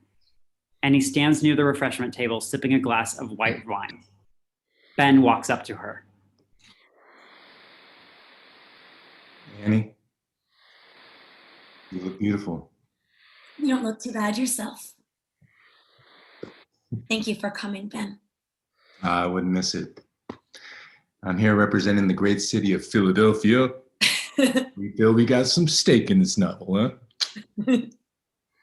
Ben kisses her on the cheek and heads over to the refreshment table. Annie walks over to Professor Taylor and Dirt Nasty Lyrics.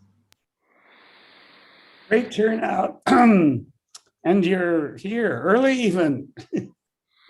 I should have brought some flyers for my slam. Dirt's working on a new chapbook, Dirtier and Nastier Lyrics. Oh, thank you both for coming. Do you happen to have a seat up front for your old dad? Dad, Carolyn, I'm so happy you both are here. Thank you guys so much for coming. Well, I've always said you're okay in my book, and it's a very small book. Your book is waiting for you. The lights dim as everyone takes their seats. Marnie walks up to Annie. Annie, are you ready? I think that now is as good a time as ever. As Annie walks to the podium, she passes a display for Sam's album titled "Nothing Wrong with Doing Wrong." That royalty check best be in the mail. Marnie stands in front of the room. Good evening, everyone. 1 year ago, we featured a reading by an author who has graciously chosen us for the debut of her recently completed memoir, which we are certain will be a bestseller. Please welcome to the Greenlight Bookstore, Annabelle Quinn. The room erupts into applause. Annie stands at the podium. She opens up a beautiful hardcover book. As the crowd quiets, the door to the Greenlight opens. In walk Danielle and James, carrying Lily. They slide up next to Durandre, looking fabulous and beaming. Danielle gives Annie a wink. The room goes quiet. Annie looks up. Hello, my name is Annabelle Quinn, and this is mine. Fade out.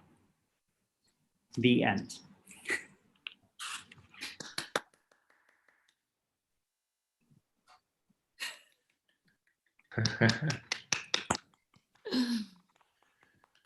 We did it.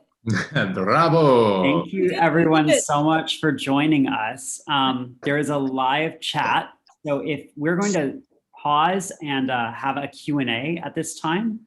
So if there are questions that you have, we have someone monitoring the chat and they'll get us questions and we'll be able to answer them for you. Kieran, did you want to say anything at this point?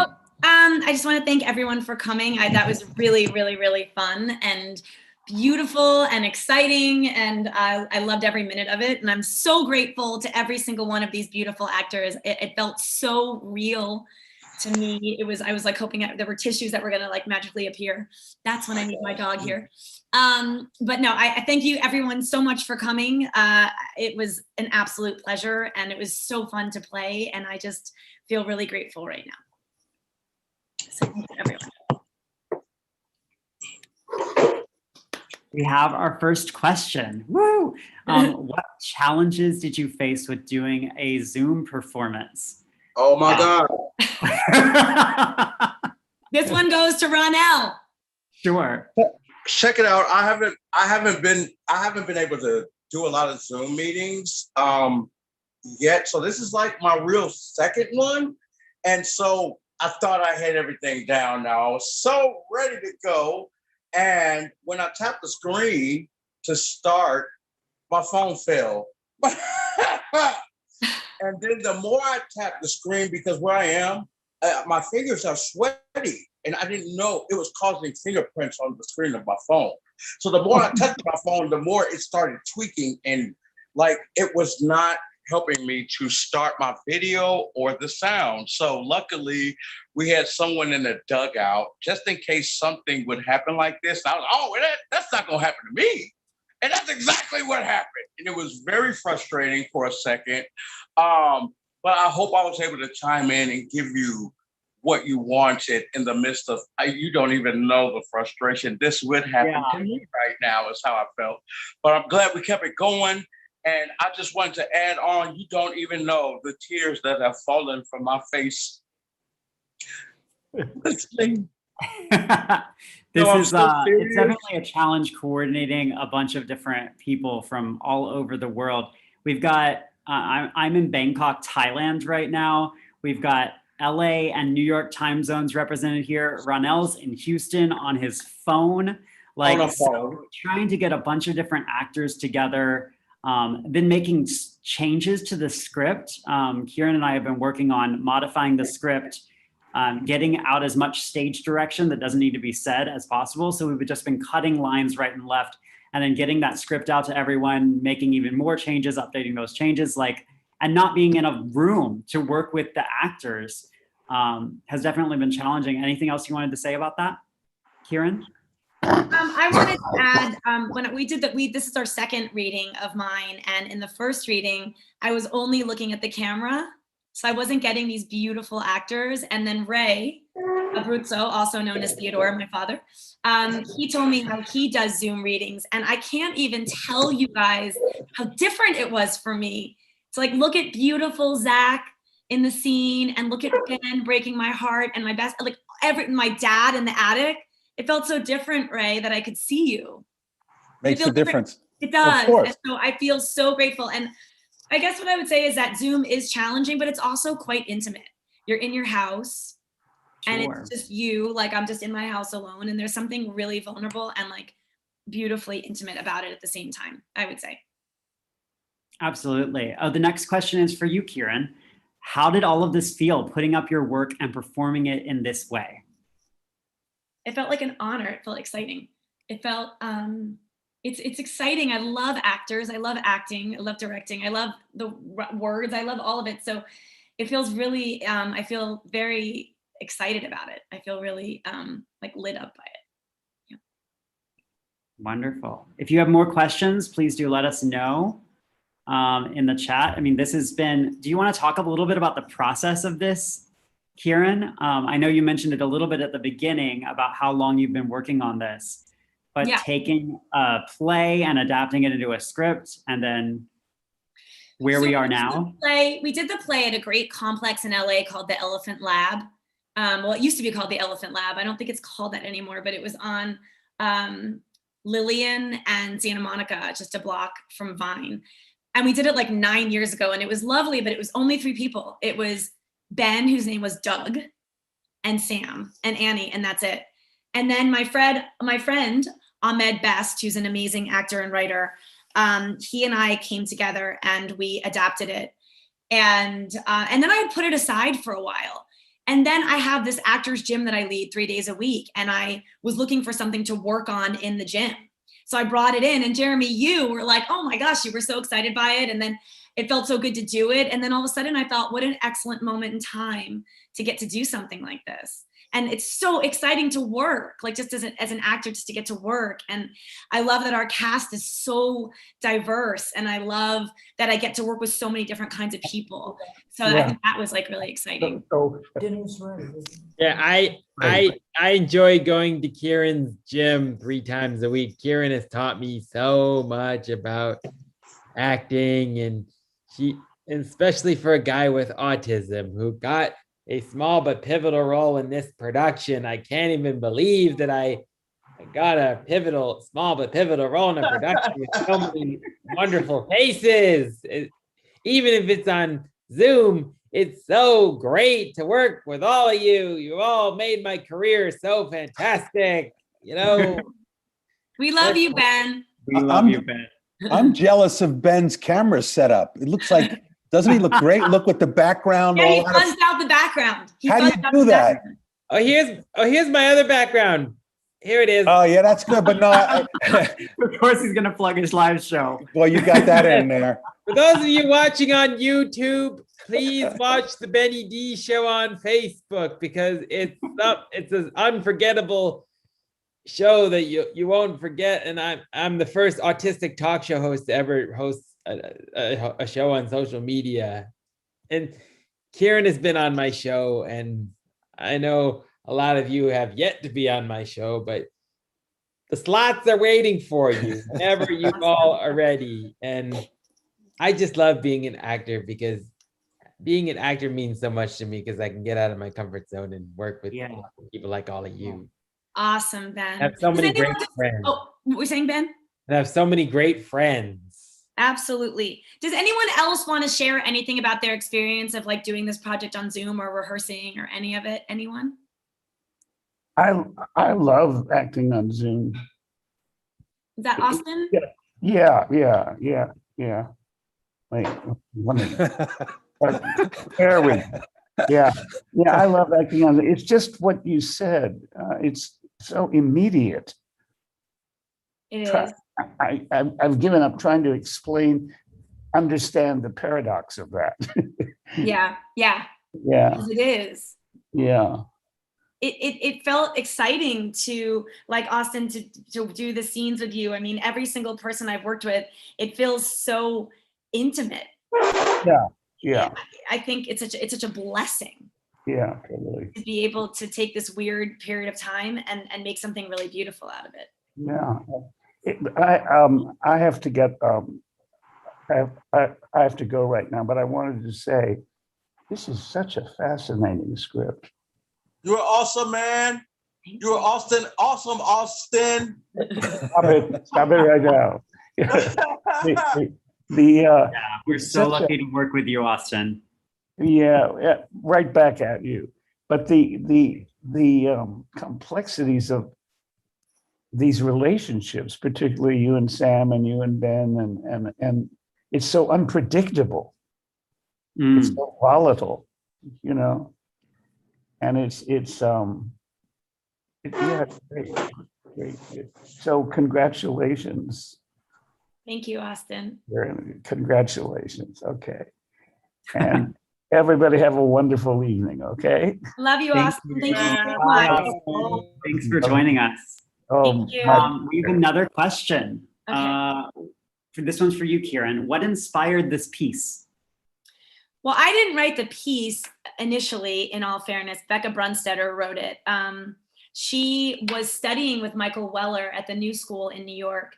And actually, Austin and I had done a professionally staged reading of Loose Ends.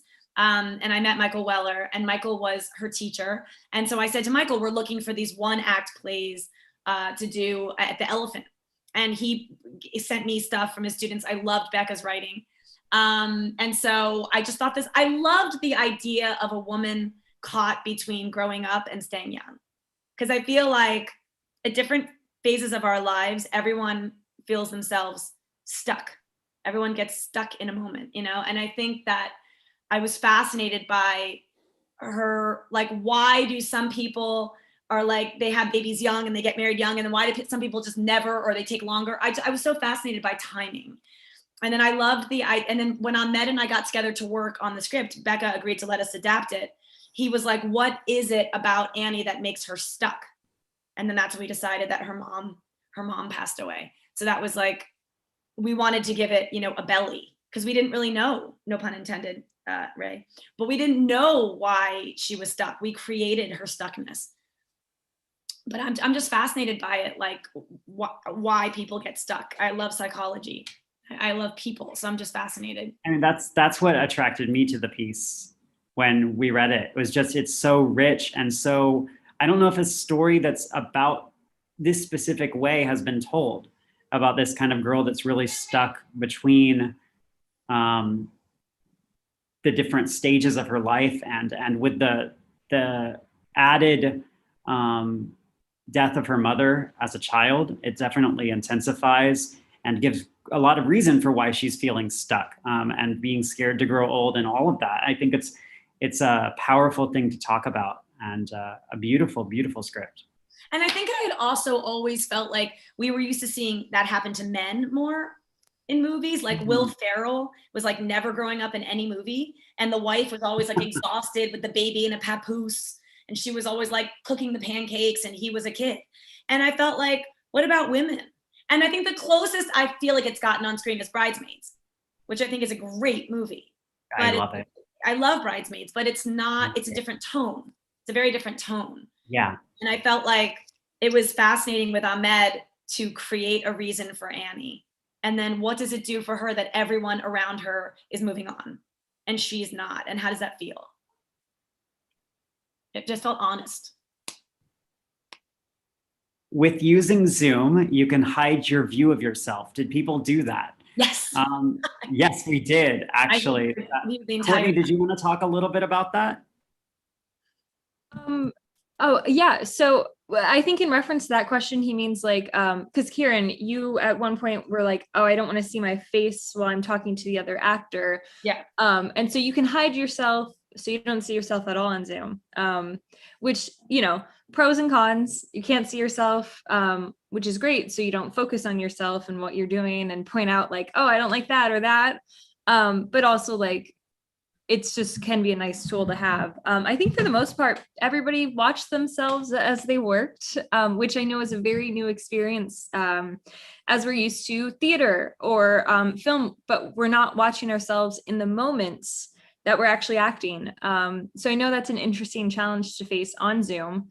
So I think for the most part, everybody had themselves on screen. We didn't really go through taking them off. I didn't see myself, and I guess I thought maybe something was wrong and nobody was seeing me, or did I must have hit a button. Oh, because I never came on.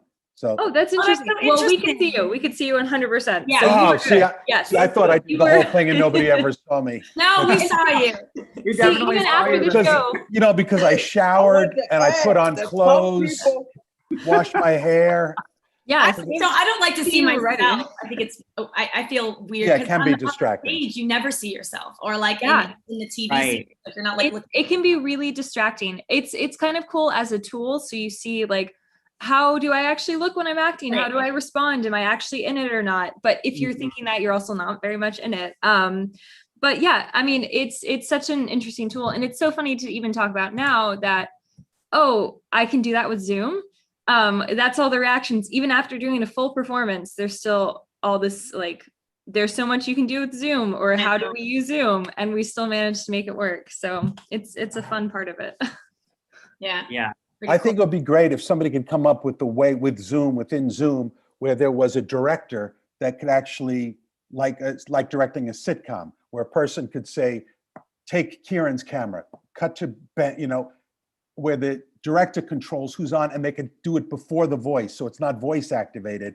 So somebody could be a switcher, and then maybe even. That's what I was gonna say, bro. My phone fell, and that I saw that you had the capability to unmute me and I saw the some. I was like, why wasn't you she could have just did. I'm the handicapped one. I am not the techie. I am the actor. Okay. That all of this is like, I'm like this old 70-year-old man that don't know how to use technology. But that I saw that you were able to, because you saw I didn't know what to do. I couldn't turn my phone off and sound and I was like, oh my God, I was trying to sneak to the side.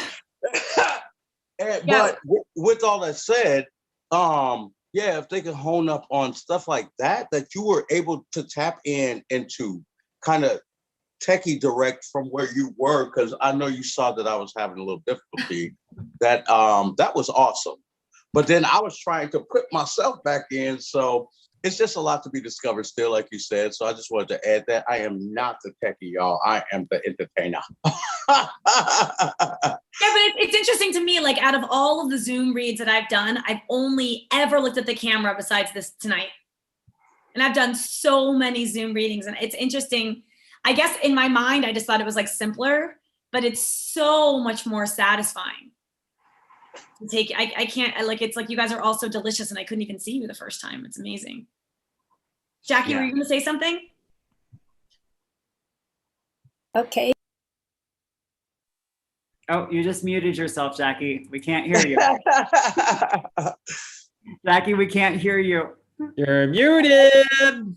Now we can hear you. Keep Yep. getting a big square saying somebody's going to unmute you. So thank you, whoever did it. And accidentally, it might have even been me. But I thought that really is kind of key to what I wanted to mention, how unique this was for a senior person. I am the most senior person in the cast. And Don't count on it. I promise you, my son. I'm double vaccinated. What does that tell you? Hey, I'm vaccinated too. So Let's let Jackie talk. Let's let Jackie talk. Make a point someday. I've never really done Zoom very much, and I found myself very confused, as which was obviously to you now. Well, I'm sad to say to you that Zoom is just a temporary thing until we get back to the live events. So don't worry, you won't have to use Zoom for long. Okay. I have another question. This one's for you, Ken Kieran. What's next for this piece? Well, we want to, our intention is to raise money so that we can shoot it and that I can direct it and star in it as a feature film. So that's the next step. Yeah, so definitely, and we're going to, as long as we can figure out how to do it, and I think we will, we're going to leave the live stream up for a brief period of time so that you can share it with people you know who may be interested in chipping in to make this happen. So if you know producers, investors, casting directors, people who you think would love to be involved in this project, or just people you think really need to see this this live stream of mine, please do send them the link. It will be up for 48 hours and then it will disappear forever. And we are very excited to be able to share that and spread it around. So that we will leave up so that we can keep the momentum going. Were there more questions? There's a lot of wonderful praise for us in the chat that I'm seeing. Everyone says, great job. Yasha? Yeah, I have a question for Ryan, actually, if that's all right. Ryan, so that Rocky voice got better over time, and I'm curious how many hours you put in to make that such perfection. Why would you do this? I thought it was great. There's no jokes here. I thought it was fantastic. Yeah, and Ryan, we worked on this. Tell him, Ryan. I felt like I was doing like a New York mobster, to be honest. But you know, it was somewhat there. I'm an Italian guy. It has to be somewhat innate, right? Hey, Ryan. Yes, Ben. Ryan, I haven't forgotten, but I really want to work with you again. I want to interview you on my show. I would love that, Ben. And Ray too. I would love. And of course, Hannah Sturgis, because she checked in with me after I did my role, because she was so sweet to check in with me after I did my role, and that was really sweet of her. Thank you. You mean after you stole the movie? No, I didn't steal the movie. I didn't steal the movie. No. But, sorry. But so Ryan, so did you tell Yasha though about, because you did work on it? Well, yeah, Kieran and I read together yesterday, and we were going to do that scene, and I was like, you know what?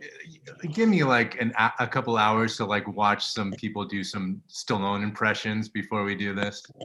So yeah, it was so funny, Yasha, because Ryan, the two scenes that I wanted to work on, Ryan was like, damn, those are the two scenes that I feel least comfortable about. I was like, yeah, and by the way, Ryan, I wanted to say, Yasha, because I love that you brought that up, Yasha, because Ryan, that last chunk that you did of the Rocky was so fucking beautiful. You made me cry, and then it was over for me. I was like the whole time, like, And that was such a beauty. Did you notice that, Yasha? Like how that pivot was so gorgeous? Yeah, it went from, it went from funny to real deep, real fast. And it was it was very touching. And the voice stayed the whole time. So again, very impressive. So those hours paid off. It's great. That's really sweet. Thank you. Hey, Ryan, amazing. I'm sorry, I'm just trying to chime in, bro. First off, everybody was absolutely amazing. It was very natural. It was like listening to a lot of phone conversations going on at the same time almost. And everything seemed so real. The scene, you were awesome, bro. That's all I'm gonna say. I want to get back to Kieran on something. I just want to give you that. Oh, the singing, Sam. Oh man. Hey, Ronell, you're my buddy. Thank you. All right, man. You my buddy too, bro. I'm Yeah. here to win it with Yeah, you, man. Yeah. You taught me some stuff today, buddy. You don't even know. Did I? Yeah, What did I teach you? What did I teach you? About the Benny show. I didn't know about it, bro. The Benny D show. Look at this. Oh, For yeah, those on YouTube, D watching. See the D, man. You didn't see the D? Oh. Zach, did What you does want the to talk D a little bit stand about singing and Oh yeah, Zach. Let's talk to Zach. And then I think Danielle wanted to say something too. yeah, and I have more questions too. We've got a lot. Yeah, Zach. Ronell, did you want to say something to Zach about his singing, sweetie? Is that what you were gonna say? Oh, Zach. I'll just keep calling him Sam now because I saw Sam. That's who I saw. And Zach, man, I was slightly hypnotized because your voice was very like a harp or like I don't know. Okay, to be completely honest, the first time we did the reading, I shouldn't have been laying down after my lines, okay, because I dozed off. And woke back up closer to after the musical part of it. So this time I was really in tune and alone, and man, a beautiful voice. Awesome job, man. It was very sweet, and it hypnotized me in the way that it did. I could see how Annie could have been swooned and slightly misdirected. No, and to use her words. I mean, the way you wrote it, Kieran, just like, it was like a magical moment for the character. But I also wanted to say this about you and your writing. First off, amazing. I was really here and very present. After I was irritated that my scene went kind of like not the way I thought it was about to go. But once I got unirritated, I sat down because I didn't want to miss this beautiful thing that was going on because of a technical problem. When you had the scene with your conversation, again, your dad, man, dude, Ryan, that's his name? You mean Ray? Ray? Yes. The scene with the letter, yo. I actually have a question about that. Thank you, Ronell. Right now, just talking about the scene. It really affected me a lot listening. And I think you know the button on that, right, Kieran? Why that moment about having to let somebody go that you don't know how to, because. Right? No, thank you, Ronell. Thank you. When you finally do, you have to. That's the goodbye. That's why you didn't want to finish the book. That's why I haven't deleted a certain person's name out of my phone. We have a very dear friend in common who passed away a few years ago, and it was Ronell's best friend. That's what he's talking about. All right. And you have to let go so you can finish what you have to do. So that touched me in that way, and listening to her say, hey, I don't know how to wrap it up, because if I do, that's the final goodbye. Absolutely. Okay, Ronell, I feel you, honey. We have to move on to some questions, though, love. Okay, go for it. I'm sorry. So, I just want to, on behalf of Jackie, I think she had more she wanted to say, and she's just so polite and mannerly that I'm going to be really rude and jump in on her. No, it's not rude. Jackie, please speak. What else did you want to say? Yes, please, Jackie. Am I on? Here. Okay. Wow. About time. It's funny. I thought I was perfect and trying to pay attention to what to turn on and turn off. And I had an offstage line, and I gave it my all. And then I heard somebody else say it, and I thought, that's funny. Did it repeat itself? And then I thought, no, I wasn't heard at all. And so I'm sorry. And obviously the ball was picked up by your lovely assistant. But I just wanted to say that as someone from another generation of work, several generations of work, at that time, we all kind of knew each other because we were in the same world, rolling through different jobs if we were lucky. And now this was an opportunity to meet a current generation of people, which I probably would never, obviously, have an opportunity to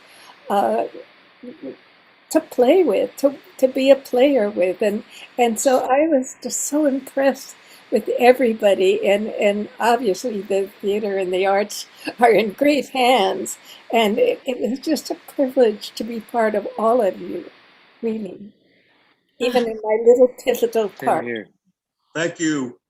Jackie, you were Jackie. stunning. You are stunning in that part. Jackie has had an extraordinary career.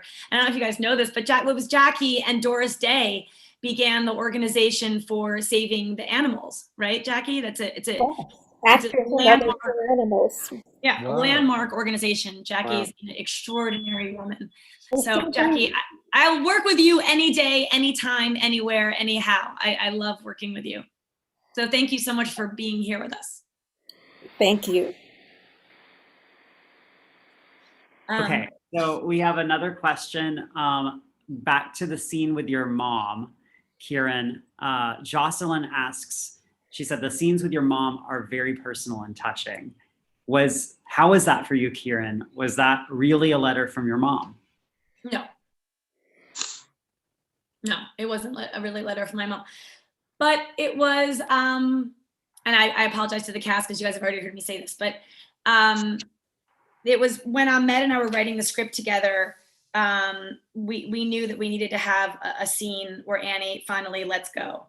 And I was very comfortable having Ahmed do most of the writing because he had gone to AFI and he's a really good writer and he's had a lot of experience, and I had never written a script before.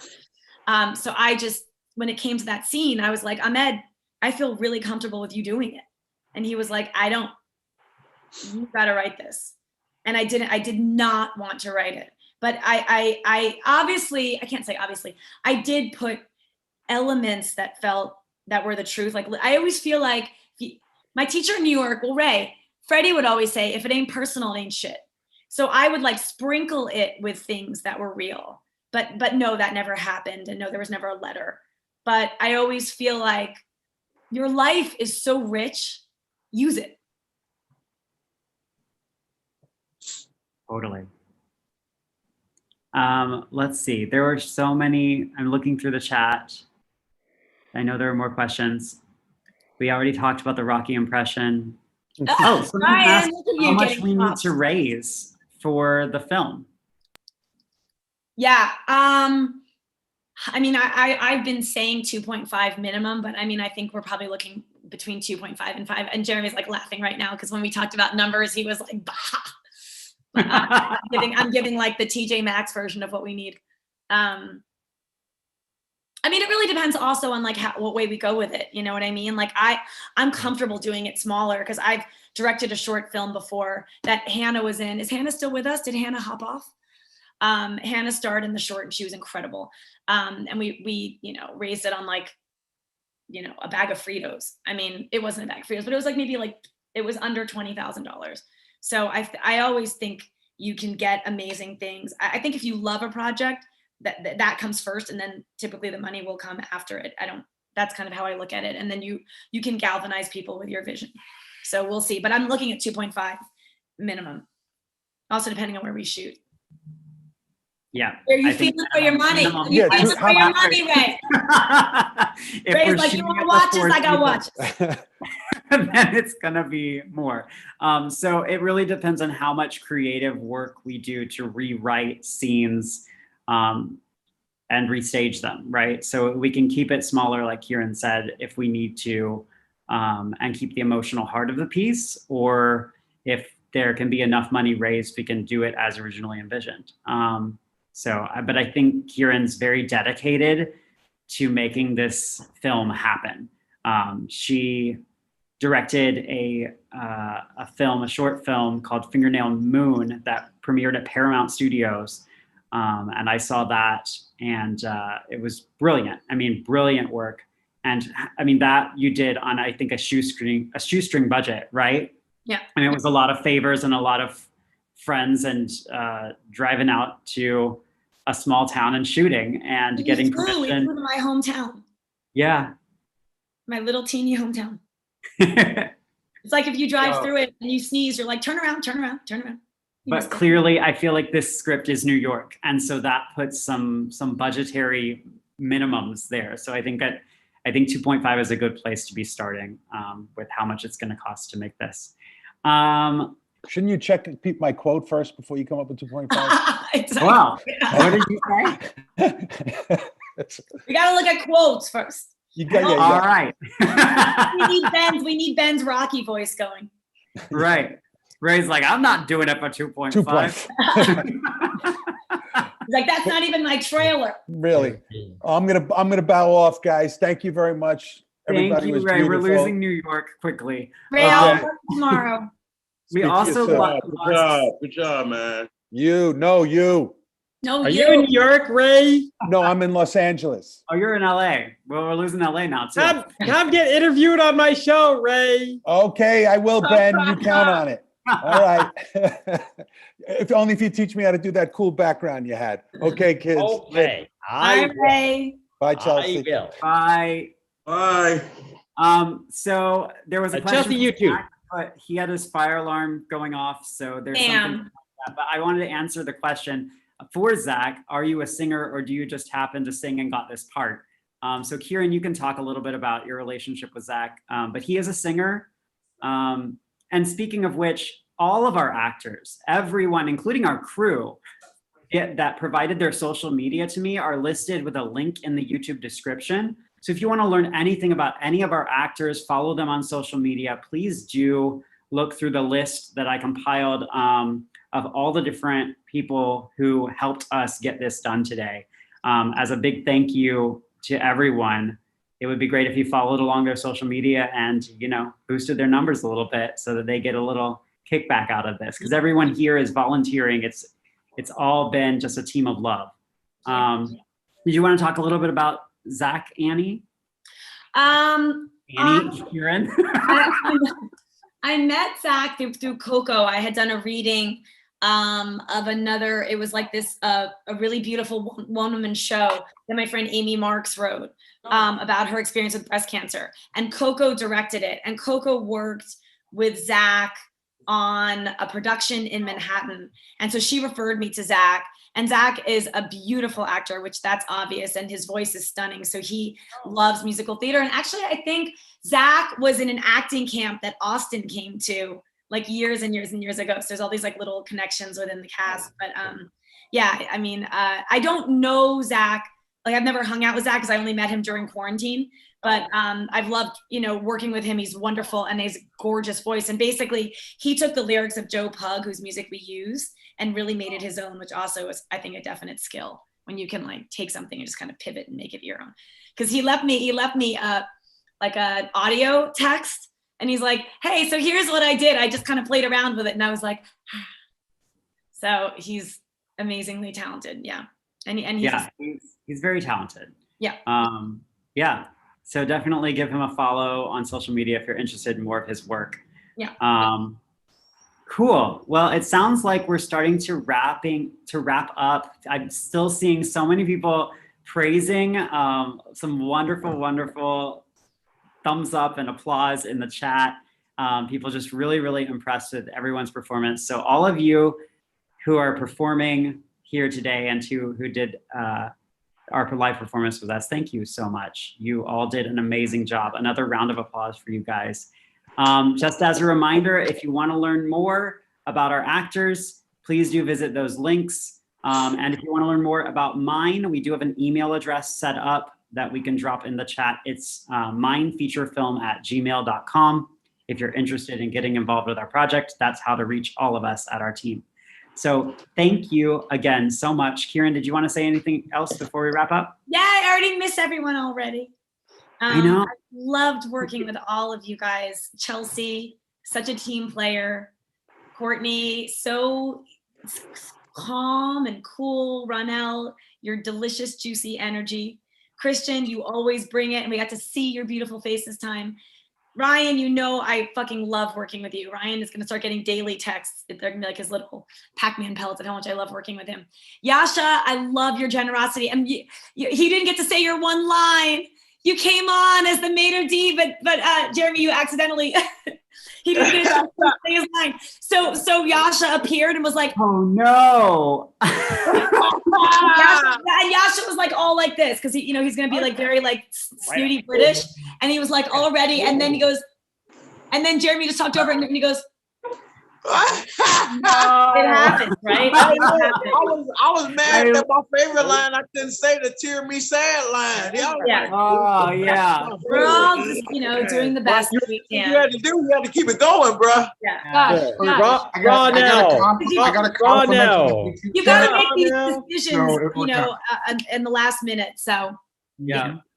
Yeah, you did an amazing job yourself, man. For those people that are watching on YouTube, please consider coming on my show. All right, Ben.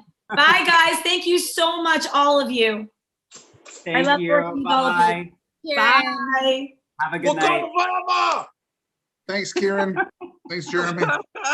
Oh, my pleasure. Thanks, everybody. Later, Yasha. Bye. See you later, Ronell. Courtney. Bye, Ben.